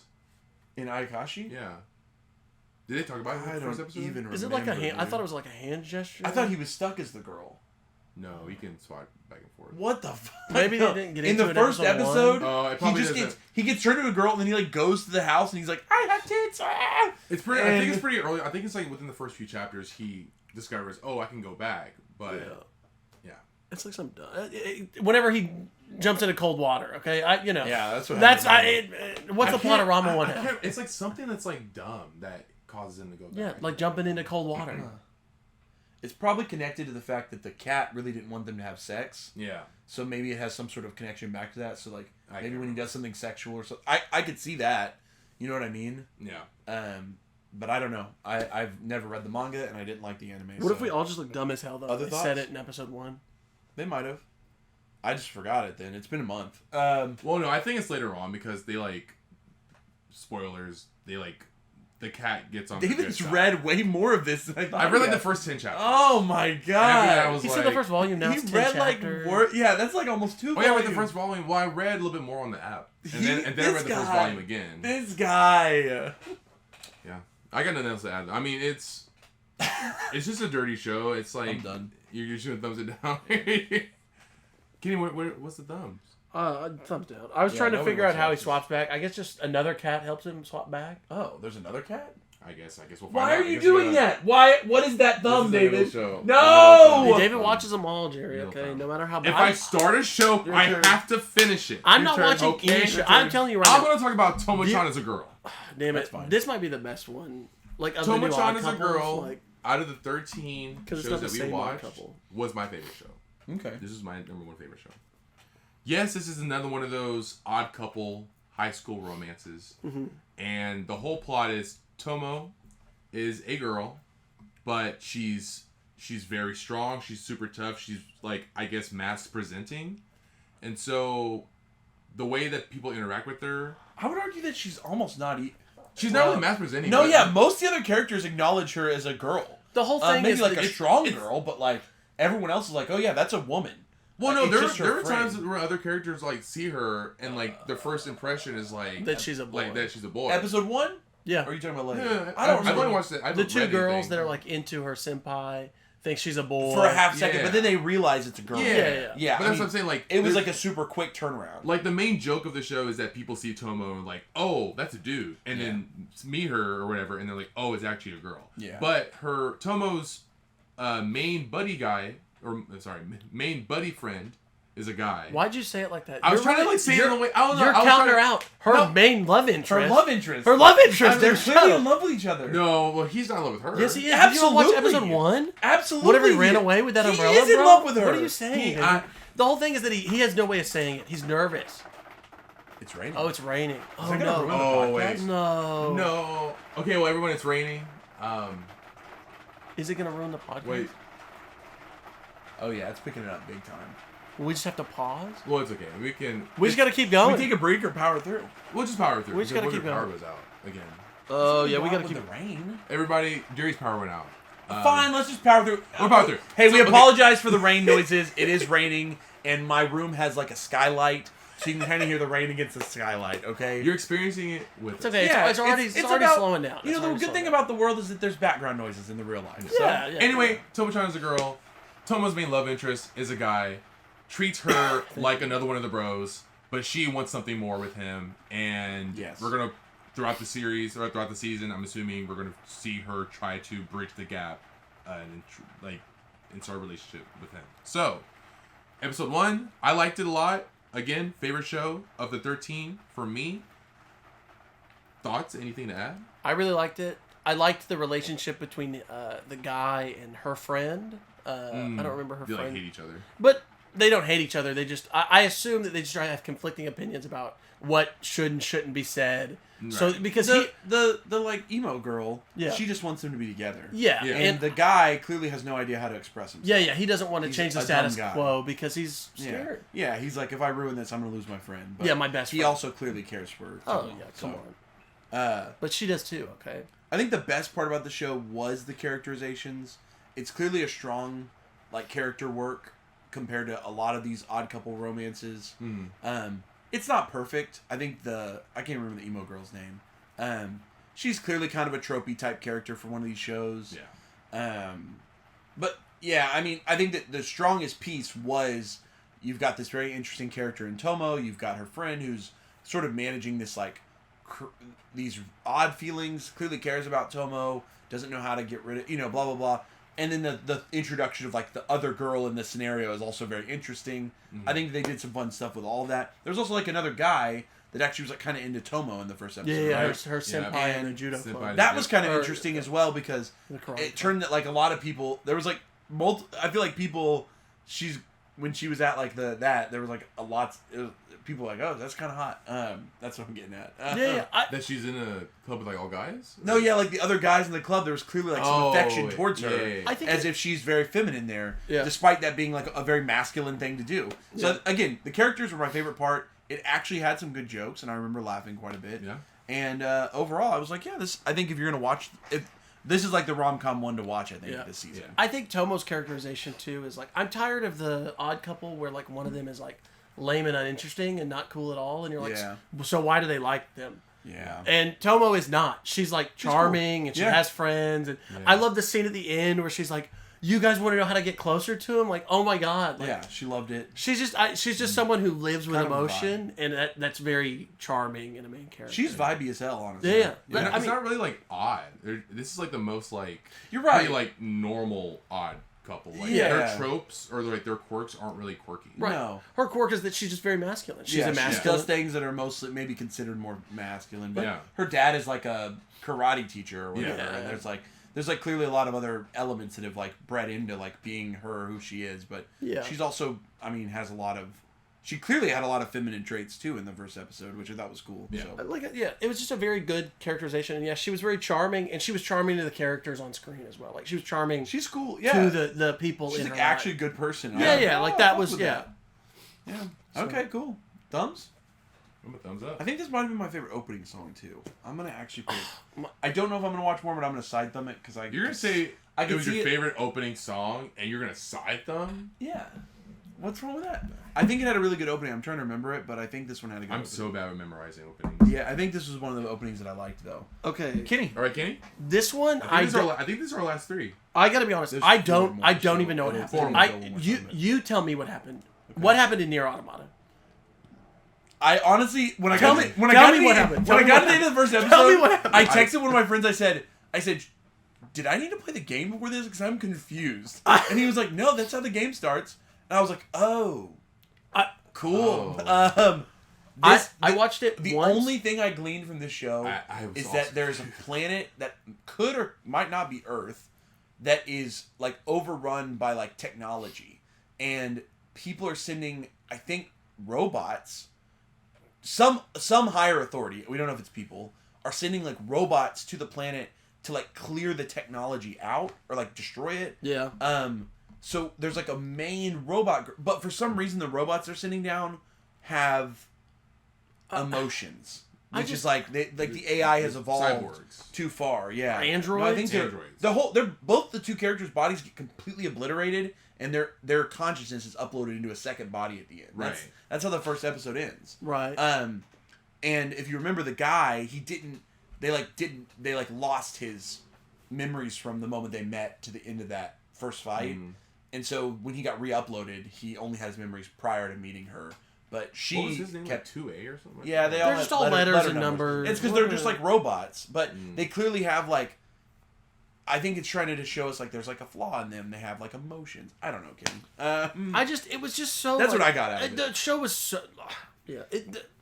None of it made sense. I mean, it makes me want to play the game. This is a video game. Kind of looked like a game. Like a lot of the cutscenes just like looked like they were right out of the PS3 game. This is a video game. Like I don't know. Like I'll just play the game if I want to. Yeah, If I want to PS4 do it near. But the fact is that there's a Nier game. Nier Automata is the second one. Oh yeah, you're right. Yeah. There's a first game. There's a first game. So I'm like, I And not don't. just that, but that is actually like a spin-off of Drakengard. The Nier universe is like I hate parallel this. I to hate Drakengard. No, this is real. This is like whenever This I got. is What the real. fuck is Dragon? Whenever I got into It's Fate, like a whole nother game that's like a side universe to Bro. the Nier universe. whenever I got Also into a Fate, game. Is this like Persona and Shin Megami Tensei? Of like, Kind of, yeah, like alternate tellings of a similar universe. but would you say Nier Automata is more popular than Drakengard? I would Yeah, say that yeah, Dragon I would Ball's say that good. Nier I've Automata never fucking heard is Dragon the most popular It's like a of PS2 all game. of them, and that most people don't even know that Nier Automata is not the. It's a it's sequel it's of a a sequel spin-off. of a game. Yes, exactly. Nier Automata is a sequel of a spin-off, and it's arguably the only popular part of the franchise. yeah, it's because 2B is hot. And that's I why mean, the you know what I only mean? one that has an anime adaptation is the sequel of the spin-off. I have heard the It game's is a very sequel fun. to Nier itself, a spin-off of and sequel That's to the what I told you. Drakengard series. That's what I told Did you write this Wikipedia article? I I'm just- read the Wikipedia article. I'm just saying, this was definitely. I got to the end of it. I watched it twice. I watched it once drunk with David, and I watched it again today, and it was just like The fights were cool. fights were cool, and it was just Fights like were cool. I could not tell you what was going on. I bet the game's fun. I mean, it makes me just want to play the game. Yeah, I bet the game's fun. I'm really ready to thumb this one. Is there ever a good video game anime adaptation? We've answer watched a is- couple and they've always not worked. Does Digimon count? They kind of Originally- Pokemon count? Wait, Digimon's originally a anime, right? No, Originally a Digimon card. and Pokemon both started as games. Games. Yeah, Oh. so they both kind of count, I guess. Do those count? Those are They're those are good. good. I mean, Yeah. yeah, those are good. But Whatever. We can thumb near. The plot yeah, do was you guys literally have like anything else? the plot was literally robots fighting robots. They all die and they get uploaded, and now they have to go on another mission. I'm just gonna play the game. Yeah, I'm not gonna watch it. I'm just gonna play the I game. thought it was just not really for me. I just couldn't- And again, I felt like I left the episode saying, "Should I have played the game, or am I?" Yeah. Which you shouldn't have to ask that. There was like limited dialogue, and there would be like expo dumps, and then like more no dialogue for like 4 minutes, and then I don't know. It was a weird show. It was a weird episode. It was pretty though. I'd say that was my favorite part. Is that it was pretty. It was it looked good and it was 3D. Pretty. I like the 3D looked good. Yeah, that's right. Yeah, It looked good. Yeah, So but it's just tough, man. it's tough. I can't watch something with. Not for me. Okay. I'll do my favorite show since we're getting near the end. Your favorite show? Last one. My favorite one of the season. Campfire cooking another one? No, but it leaves you guys with David. You're gonna that have to leaves Campfire cooking to David. and cool guy and his female colleague or whatever. Oh, I thought that's the one you were doing. No, so You're You're doing Revenger. I'm doing Revenger. Jesus Yeah, 100%. Okay. That's your favorite? Easily. Easily. What did you not like about it? Wait, let me do the description. You do your. Yeah. Okay, so Revenger is set in the samurai period, you know, the wandering samurai period. And you have a wandering hired samurai that essentially on a job ended up killing the his partner's his female partner, like I don't know if they were wife or not, but they were like together, killing her dad, because her dad was involved in drug trading, and regretted it, essentially kind of exiled himself, and was like, fuck, like I fucked up, left his partner, yada yada yada, right? Yep. But obviously blames all the drug trade and all that. He's like, it's y'all's fault, not mine. I was just trying to do my job, blah, blah, blah, right? So the show starts with a very intimate conversation between the exiled samurai guy and essentially like a unique player in this operation who also has his hands in business, but some dark business. And they have a really intimate conversation about purpose, value, what they're supposed to do, right? Mm-hmm. Convinces the guy that he should go on one more mission with him, essentially.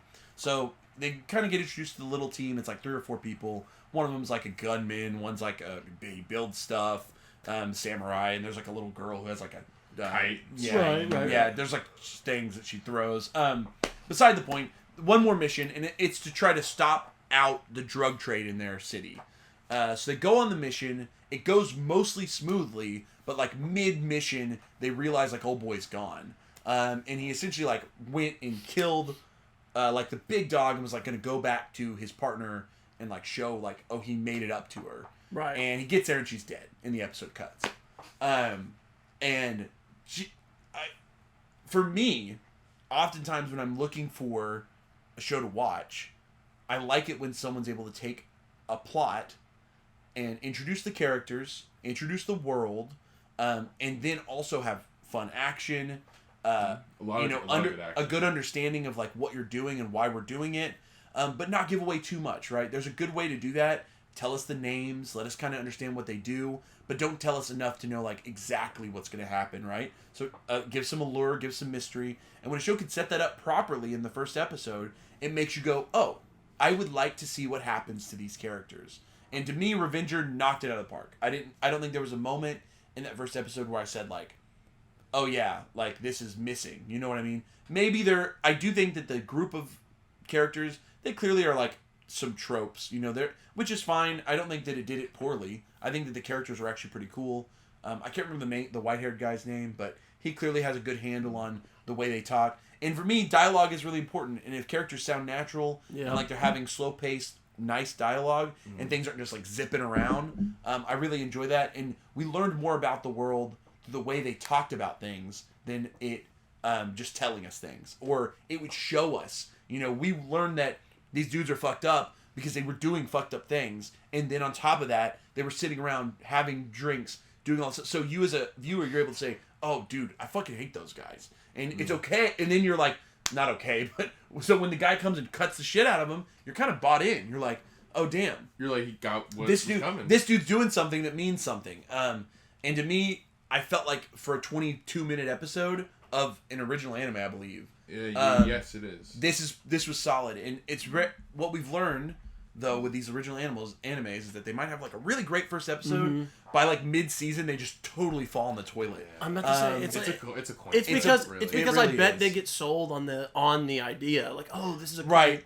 There's like and it's really like, okay, but how do we get there? Yeah. I mean, Wonder Egg was great up until the very last episode, and then it was just like. And I feel like Akudama Drive had like a good first half, and then slowly fell. Yeah. Although Odd Taxi, 10 out of 10 beginning to end. Odd Taxi was a caper to begin with. That's just we were trying to find out who the killer was. Yeah. They pretty much wrote it to be a full season, and it was really well done. Yeah. But to me, Revenger could be. I think that's what it's set up. Is that I think we're going to try to figure out why.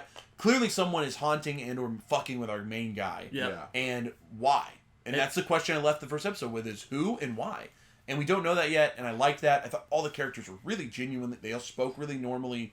They all had really cool conversations. This is one that I and would the like to action say. was heat, dude. I would like to give it a new recommendation name. This is the Ron recommendation. If you're an old man, this is an old man show. If you're an old For sure, man, yeah. This is an old man show. This is a show that's like none of the weird anime shit. Samurais, You're like, people come cutting on. people up, Yeah, drugs, cartel. Yeah, you know. this is a Ron show. Yeah. Okay? Dad, if you're listening, you should watch the show. Yeah. I don't think I like samurais. And that's fine. I think that some Hey, people have a thing like, against. I gotta go. Yeah, I know, it's like. But like watching it, watching the show, it was like interesting, but like I wasn't getting gripped. Like you were saying that you were like, getting sucked in. So yeah, I mean, I think it could be the setting. I think some people just that setting it's is like so the time period. It's such an overused setting for anime too. Yeah.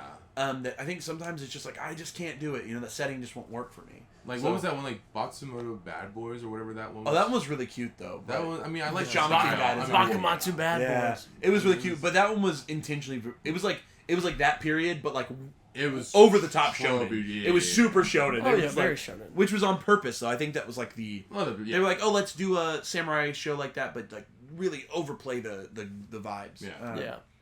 But yeah, for me, Revenger was super cool, and it's the plot heavy types of shows I like to watch. But I could see if the setting. I don't know, David. Any other I think this is like a show for me. Like, I think I'll binge this show because I don't think because I feel like it's going to be like very cliffhangery every episode to kind of build up to the ultimate bad guy that is fucking up with the main character's like whole life. And I think I would enjoy that more personally, just in one sitting. So yeah, I mean, it definitely seems like it's going to be something that could be better as the show goes on. Yeah. I don't know. I was getting feelings that this won't. What's the word? Like I don't think it's going to tank halfway. I think this will be pretty solid. I bet it's going to be. Season. I feel like the first episode set it up to where like it's going to take all 13 to like tell whatever the story they're trying to tell. It's going to be a complete story. He's going to get his sure. revenge at the end. Yeah. Our Tokyo Revenge. They might be Mickey Mouse's shit, bringing back the dead And, girl. and they all come back. The wife comes back. You know. I will say my favorite thing about the show is that it was like it was pretty gory. It was very actiony, and I enjoyed the action and watching. I can't remember that white-haired guy's name. It was like a weird name. It was something tough to remember. Like seeing him like throw like the gold foil on that one person's face and like doing like a prayer. Super and cool. then like the girl fucking up that one guy, like hanging him with her kite rope. Like it's showing like very unique like styles of these characters already, which I'm interested in. And that one guy that's in like the opening song, which also I really like the opening song of this this one was good too. You're right. Right. But that big old gorilla looking ass guy with like the bow and like his back muscles, I'm like, wait, I want to see that. There's gonna be I think that also sets it apart. Sometimes with the original anime, it either dips into like being way too cookie cutter, or the designs look really nice and original, and they feel very like very unique. And this show, I like these designs. Very well designed. cool. Yeah. But yeah, it always sucks when sometimes they'll make original anime and it just looks like they like got the how to draw manga book from like the local library. They were like, here's blue hair guy. Yeah, they were like blue hair guy. He's the main character. And here's red hair guy. Red hair guy. Rival. Bad guy. Yeah. No, black hair guy. He Black- rival. oh, He bad guy. Yeah, black hair guy's bad. But then turns out white hair guy. He the real bad guy. Right. But green hair girl, she's the dare. Yeah, She's the very dare. dare. Yeah. Whatever. But yeah, thumbs. I think I wanna try it. I'm probably I wanna gonna try watch more. this one. This was I'm one. gonna wait till it's done, but I will watch it. This is one of the I will anime watch this it. season that I was not like. I was like afterward. Revenger. No, I want to watch more. Okay, David. All You right, have two options left. You're either doing campfire cooking Kenny, or you're I'm doing. sorry. I remember the most about. I don't remember. That's fine. a I'll lot do about campfire either of cooking. these, but I remember the most about the ice guy and his cool female colleague. Okay.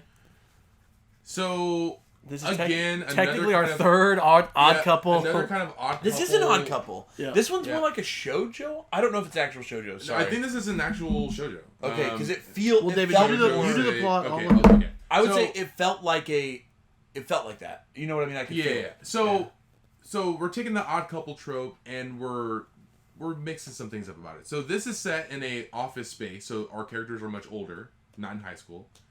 And I believe the main character is this ice guy who It's a josei it's a Oh, it's a josei. josei, okay. by Studio Zero G. I don't know.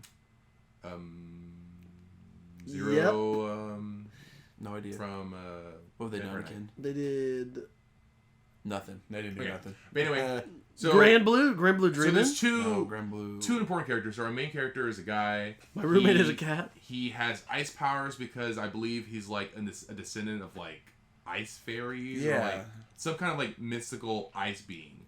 And so whenever there are situations where he's going through something very emotional, whether it be like he's very happy or he's very mad or something like that, the environment around him gets really cold. It'll either start snowing or blizzarding, whatever. And so the person, he works at like a sales. Yeah, like sales. it was like a really it's like basic a typical sales yeah. job.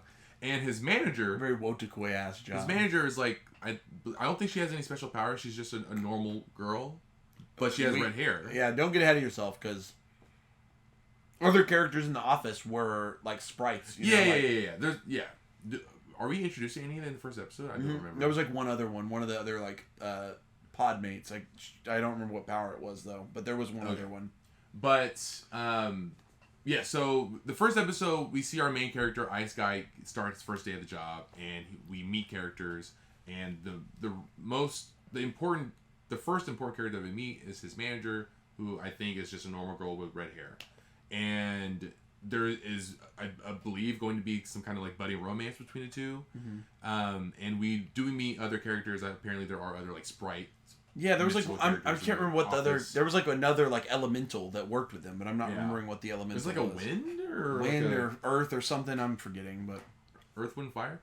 Someone remind us in the comments what. Yeah. But listen, but we care about the ice guy. But we care about the ice guy. I mean, I like the ice guy. I think the quirk with this odd couple where one of the characters is like has like a power is pretty cool. He is a tsundere, right? He's super. Because like he's like he's I promise I'm fine, but the ice is everywhere, and it's like he's actually having like an emotional breakdown. Yeah. Or and he'll slowly open up. Over as Endo and Kobayashi explained it, they go soon at first because they're prickly, but then they're just deep down in love. Yeah, Dere. I agree. That's pretty much it. He was giving tsundere vibes. Yeah, and so I mean, I enjoyed the first episode. I don't really remember anything else other than me enjoying it and liking the designs of the ice guy. Yeah. So yeah. Yeah, the girl. There was like a couple scenes of just like her at home, like with her cat. There was. Remember that? Like, the girl was pretty likable.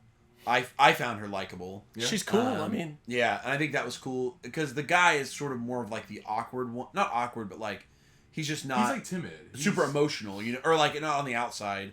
So, but she was a little more like talkative or like willing to have. Weren't there moments where he's like having like an inner dialogue and he's like on the outside he seems like whatever, but he's like there was like one part she like wrote him a note or something and just like, oh, thanks so much on that or something, and he's like he thinks he's fine, but then like all of a sudden it's like ice storm all around him, you know, or like you know, it was just like little bits like that. It was cutesy and it was fun and it was a cute little romance, and I think that if it was just a fun watch. I remember just like having fun watching it. Yeah, it was. I didn't have a bad time. So many odd couple. I don't know. Yeah.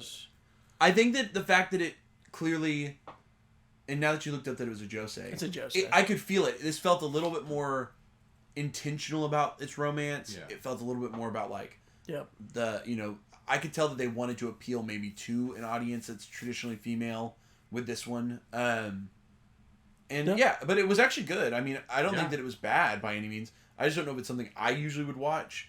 Alyssa did say that she might want to watch more of it, so I might watch more of it with her. Yeah. And I don't think I'll have a bad time with it, but it was cutesy. Yeah, I definitely plan to keep watching it. So. Yeah, it's cutesy. Kenny? Yeah. I'm about to say, I agree with all. It was just, it just sucks whenever there's three like this, and it's just. But I mean, I think Tomo-chan was the standout for me. Of the three. Honestly, I think Tomo-chan and this one are both good ones. Yeah, this one was luckily like it being adults. Kubo, you don't. David loves Kubo. Well, I'm gonna watch Kubo, but I'm saying Tomo-chan and this ice one, I think are like actually good. Yeah. I agree. What? With like good writing, David, real characters. If just whenever I thought something was good, I just said it was good. I don't have to. Here's the thing. I don't have to say some things are actually at the end of the season, Kenny. At the end of the season, he's gonna be like, he's gonna be like, guys, I watched all of Tomo-chan Girl, and it's a 6 out of 10. And then I finished Cool Guy and his icy female colleague or The whatever. first time was actually like pretty bad, and I hated it. No, he's like, it was 6 good. out of 10. 6 out of 10, and then he's gonna be like, Kubo was garbage. 6 out of 10. 6 out of 10. Love the David scale, which is that he loves everything and everyone, It's all and that's pretty okay. much. It's all just like a little. David bit, loves anime. everything's just a little bit better than average. Oh, yeah, David well, loves I it. like anime. Everything's a little bit better than Just a average. little bit better than average. Okay, thumbs for this one, guys. 3, 2, 1. I'm mid I'll thumb go about side. this one. I can see myself watching more, mainly if Alyssa wants to watch more, and I think it's cute. So. Yeah. Okay. Okay, the final one is called Kenny, Campfire. did you watch this one? Or did you I watch the actually, wrong show? I 100% watched the wrong show today. I had unironically watched this before. Oh, you had already watched. I watched it because I was watching. Oh. I was watching good. season 4, part 2 of Danmachi, and this one came up. And I was like, that seems so dumb. Yeah. You put it on. I clicked it. Yeah, I was like, I got 23 minutes. Okay, this guy gets summoned You to another remember it? world. Okay, Yeah. Okay, this is genuinely the plot of the real Campfire He cooking. remembers. No. Here it is. What I said. All right, no. Genuinely, the plot is he gets summoned to another world, and he doesn't have a cheat to begin with. Yeah. Yeah. He has his phone, and he can do grocery shopping online. That's exactly what it is. Which that's his cheat. I guess Amazon shopping. it's just like whenever Amazon is his cheat. This is Amazon in another world. Yeah. And so like that was his whole thing, and then he goes and he does some quests because he becomes an adventurer, right? He gets some clothes and he starts selling his food to people. Like He would like buy shit on Amazon and then sell it, right? Yeah. And that's how he would make his money. He's a flipper. Yeah, he's Jerry. This is flipper in another world. Jerry. Okay, but do Jerry you guys into the remember world. like the end of it? The end of the first episode or no? What happens at the end? He just The like end of the first he joins episode. the party, right? No. He's no, like he gets cooking- tamed by the wolf. Yes, exactly. Yeah. He's like cooking food, and like a wolf demon spirit like smells it. It's like feed me And forever. it's like, what is that? And he like eats it, and he's like, oh my god, this feels not of this world. Keep feeding me. And the wolf like claims him, but it's like the strongest wolf. Like the other party, the rest of the party is like, that's the most powerful wolf demon. He got the rarest wolf. So and guess what? Can I tell you? It's gonna make him totally broken. Yeah, absolutely. He's gonna bust everything's ass. Yeah, using his food to serve the wolf monster. The wolf's gonna like beat everything. Yeah. It's every isekai ever. It was so bad, bro. I hate isekai so much. Here's the thing I thought that was kind of cool. The only thing I'll give it is that the cooking animations, and this is Mappa's fault really, looked pretty sweet. If you're into like cooking shows, Wait, Mappa did the show. yeah. This is Mappa's first isekai or something. I think they've probably done some before, but this is a Mappa show. This was just. But the cooking animations were pretty slick. And I actually even saw online that they rotoscoped some of it. So like they would film someone cooking it, and then they would animate over it. Or, They like, put draw so over much it. effort into this piece of shit. Yeah, I mean, Are y'all hating on the isekai show? Nate, say the whole name. Campfire in another world with my absurd skill. Yeah, Campfire cooking in another world with my absurd cheat skill. I think. Yeah, something like that. Isn't that what it is? Yep, Campfire cooking in another world with my absurd skill. Yeah. I didn't want to talk about the Skills. We can talk about it for a minute, but The skills is that he can cook. What the? no, his skill is he doesn't Amazon. even cook that great. Yeah. His skill is that he can open his phone and order things for super cheap off of Amazon. They get magically delivered to him that are like he's like ordering from his previous life. Yeah. So the fantasy world people are like, we're used to oats and grains, and then they like get a fucking like ramen bowl or yeah, something. exactly. It's like, No, what they're the- like, here's some whoa.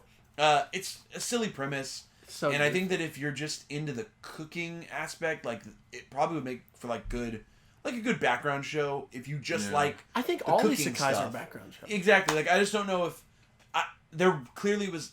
I gotta start watching them in English, honestly. I think if you're an isekai fan, you actually would probably like this more than normal. That's what I would say. Yeah, Yeah. you'll be like, this is one of the best ones. I think if you're like totes into isekais and you definitely like stuff that's slice of life and on that side of the border of it, this is the type of show. This show's like made for you, and it will make for a great like background show or something to have on. But Out of all the isekai I've seen, this is definitely bottom. yeah. So the other one I watched, do you want to know what happened? He What was it? Do you got remember some. what it was called? It was like farming in another world or whatever. His cheat skill was that he could spawn any tool whatsoever that he wants in his hand. Oh. Even if he doesn't know what the tool is called, he just thinks of what he needs. And it just pops up. Seeds automatically plant Is it just themselves. Harvest Moon? Yeah, but Dodge. then Jerry, guess what? At the end of the episode, he meets some wolves that he pairs up with. There's no way they can Wait, both wolves have wolves. again? What? Wait, wolves again? That's Wait. and that one's farming instead of cooking? I don't know. It was just Okay, well, there weren't wolves in mine. Mine was a little bit. What'd you watch? I watched Saving 80,000 Gold in Another World for my retirement. Why would I don't Saving 80,000 gold. Okay, so in Another World before we for get my into the side, retirement. we're gonna talk We just don't brief, even waste time before on we that. want to go over. And there are some. The only other thing I really would. I didn't watch. There are a couple shows that we missed. Is the word I would use. Okay. Yeah. And the reality of it is, I still didn't go back and watch them, but Same. I made note of them because there are some shows that after we put our list together, we realized there were some shows that were getting some buzz, and I at least want to make you guys as the viewers aware of those shows because I am not sure about them all, but clearly we missed these. I do want to and say I would love to hear from the viewers down below. Do you feel like some of these other shows are better than the ones we watched? So like if we had subbed some of these in, would this have been a better list? So these were ones I started to catch buzz on. I say these started catching buzz after they came out. So we always put our list together before the shows come out. So we kind of use like pre-buzz to gauge what we think is going to be big.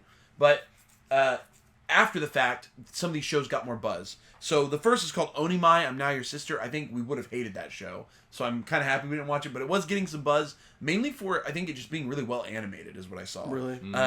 Then there was a really popular, I think it's a shoujo adaptation or josei, Sugar Apple Fairy Tale. So I saw it getting a little bit of I buzz. watched that. Did you really? I did watch it. Okay, what'd you think? I don't remember.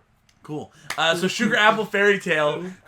Cool. Classic David. I Sugar saw Apple episode Fairy one, Tale. and that was it. I think that it was getting a little buzz. I'm not saying that one is also any good. We might have also kind of been meh on it, but I did hear it was pretty good. The next one, though, I actually definitely am going to go back to Kaina of the Great Snow Sea. And pretty much everything I'm seeing says that it's kind of got that, like, anime original, very cool vibe type of show. So I'm thinking about going back to that. Then there was The Tale of the Outcast, which I did skip that one because I thought it was kind of like a... I think like there's like it's like Beauty and the Beast type, right? I think there's like a animal that like falls sounds over like a a human. samurai. So like a No. you would say like an odd couple. It might be, but one of them's like a dog man. No, I'm serious. Oh, we watched it. Wait, You watched that show? Yeah, Inukai's. Inukai. Oh, Inukai's stop. So Tale of the Outcast, it's like a shonen though, or something like okay. that. So Okay. I'm not sure. It looked weird. There was also another like pretty major like shonen adaptation that somehow we totally missed called Malevolent Spirits Monogatari. It had never been published in English until now. So it's like because the anime came out, one of the companies picked it up. So like Volume 1 I think is out now, or it's about to come out. So I don't know. It's one of those ones that I think got overlooked and just came under the radar. Not sure how the adaptation was. It sounds pretty basic shonen-y, but... And then, so then there was another anime original that was really popular, The Fire Hunter. I saw people making full videos about this show's first episode. So I think we really missed the boat by not trying that But one. maybe we can just watch it all. We might. So Fire Hunter could be one. I think that's one I'm considering Well, going for back like a to wrap-up. as a wrap-up Yeah, show yeah, because yeah.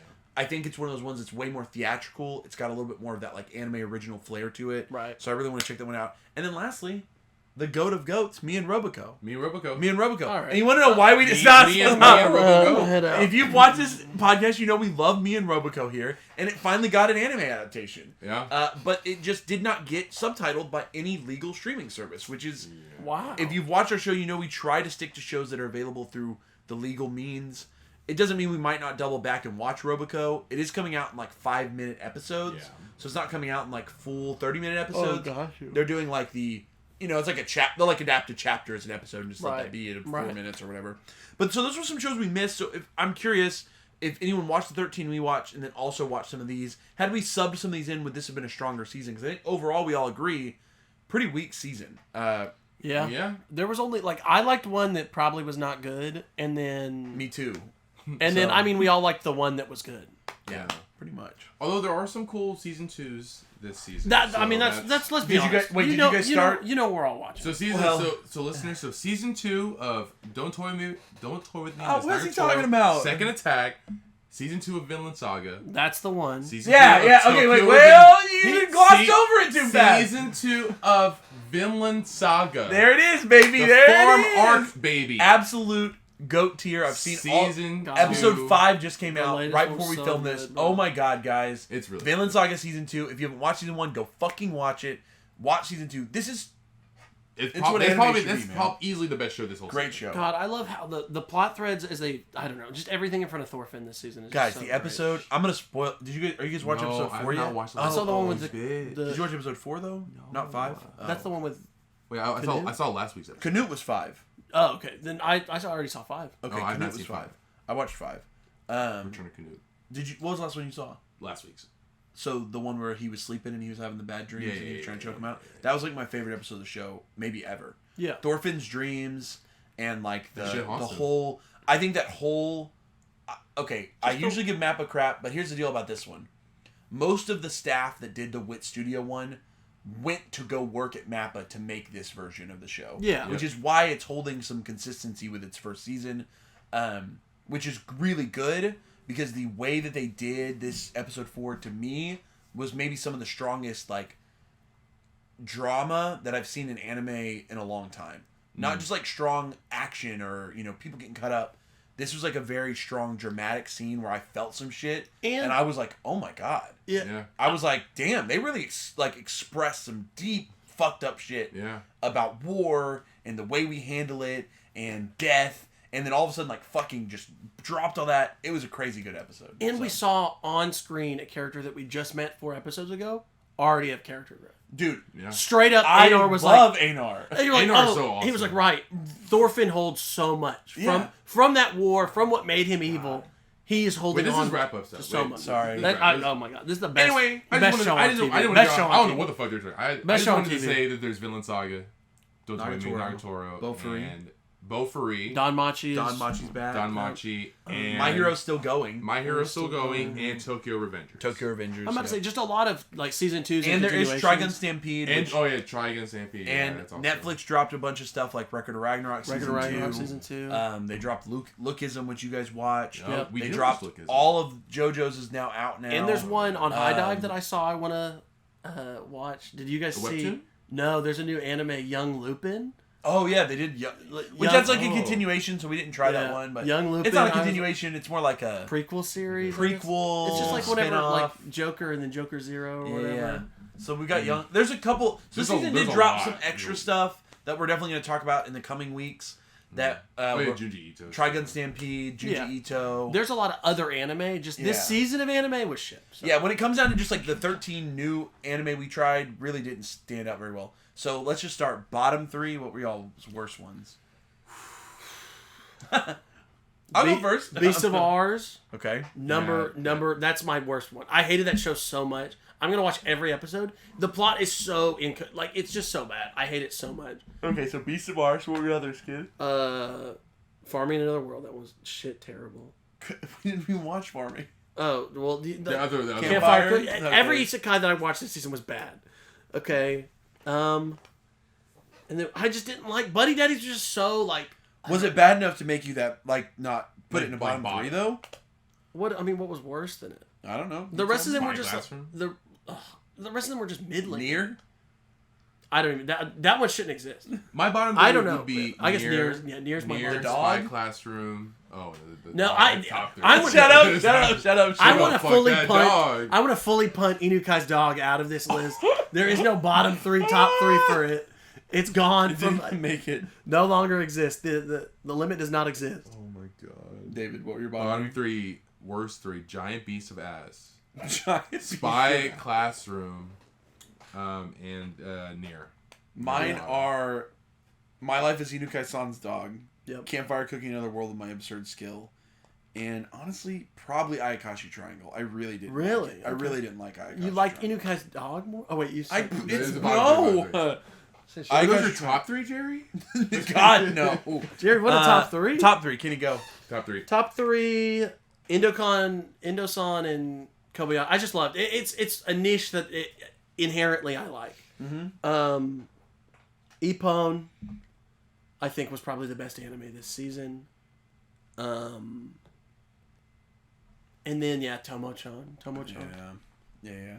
David. Pretty similar top 3. Ippon Again, Tomo-chan, and the Ice Guy. Cool. Mine's also Ippon Again, Tomo-chan, and Revenger would be my favorite. Revenger. So Revenger was I think good too. arguably, if you're gonna watch something this season, Ippon and Tomo-chan are probably your go-tos. You got your rom-com, and you got kind of your shonen sports slice of life. I think if you're looking for something heavy action, go Revenger. If you're looking for something more otome, romance, go for Cool Guy and the Ice Colleague or the Endo and Kobayashi. I think those are your best bets. Yeah. The rest of the stuff kind of just Don't waste your time. kind of just mid. Kind of Just mid. Jared, I thought you hate the word mid. I hate the word mid. That's why I said it. That's why I said it. I hate the word mid. So, the only other wrap-up stuff is, Vinland Saga is great. Everyone needs to watch it. And that's the saving grace of this season. I'm going to say this is a season 2 or continuation season. Yeah. This is just a big continuation season. Sorry again, guys, for how long these episodes keep taking for me to release them online. If you guys like what we're doing here, make sure that you like, comment, and subscribe. We also recognize that all of Season 3 of the podcast, so ever since we've kind of shifted to our Season 3 format, which is our in-person episodes, are not available on listening platforms just yet. So bear with me. I'm trying to decide a new way to potentially upload our audio only. So for the time being, we are YouTube exclusive. So for Season 3, Season 1 and 2 are still up on Spotify and other listening podcast platforms. But we have a lot going on and that we're planning for. So in just a few weeks, the three of us will be doing another live show. Oh? So this will be our third live show. We're going to be at Waifu Expo in Dallas, Texas. On Saturday at 8 p.m. of the conference. So March convention. 4th. March 4th. Saturday, 8 p.m. Right. So come out and see us. Come support. And hopefully we make some new fans there and meet some new people. So we always have... I would say genuinely the last two live shows it's so much have fun. maybe been too chaotic, honestly. We honestly go over the top in front of a live audience, and it's all about just having fun and entertaining you guys. So please show out if you want to. It should be a really fun first-time convention.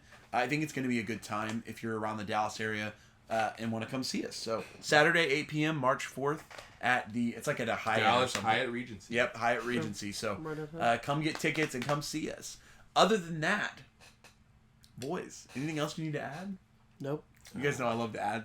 I haven't asked that in so long. I feel anything else you need to add, or can we wrap this puppy up? Can we wrap this puppy up? Raise hell, praise Just hell. know that the boys, we have already watched Record of Ragnarok. Additionally, we are fully aware of Sandalgate.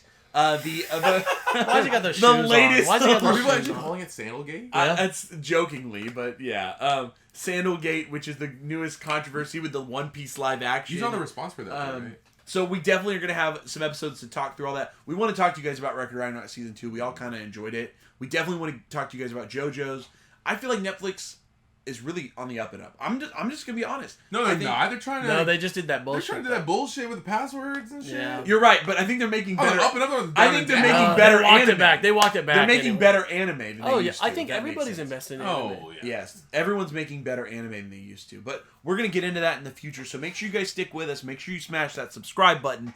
Turn the little bell notification on. Do all that beautiful stuff, because then you know when we irregularly upload, because it's not every Friday anymore. It's as soon as Jerry, the editor, does his damn job, okay? Woo! So as soon as I've done my damn job, this episode will be live, and you'll be listening to it, and you'll be hearing this right now. So this has been another episode of the Uncensored Anime Podcast, and we are saying peace.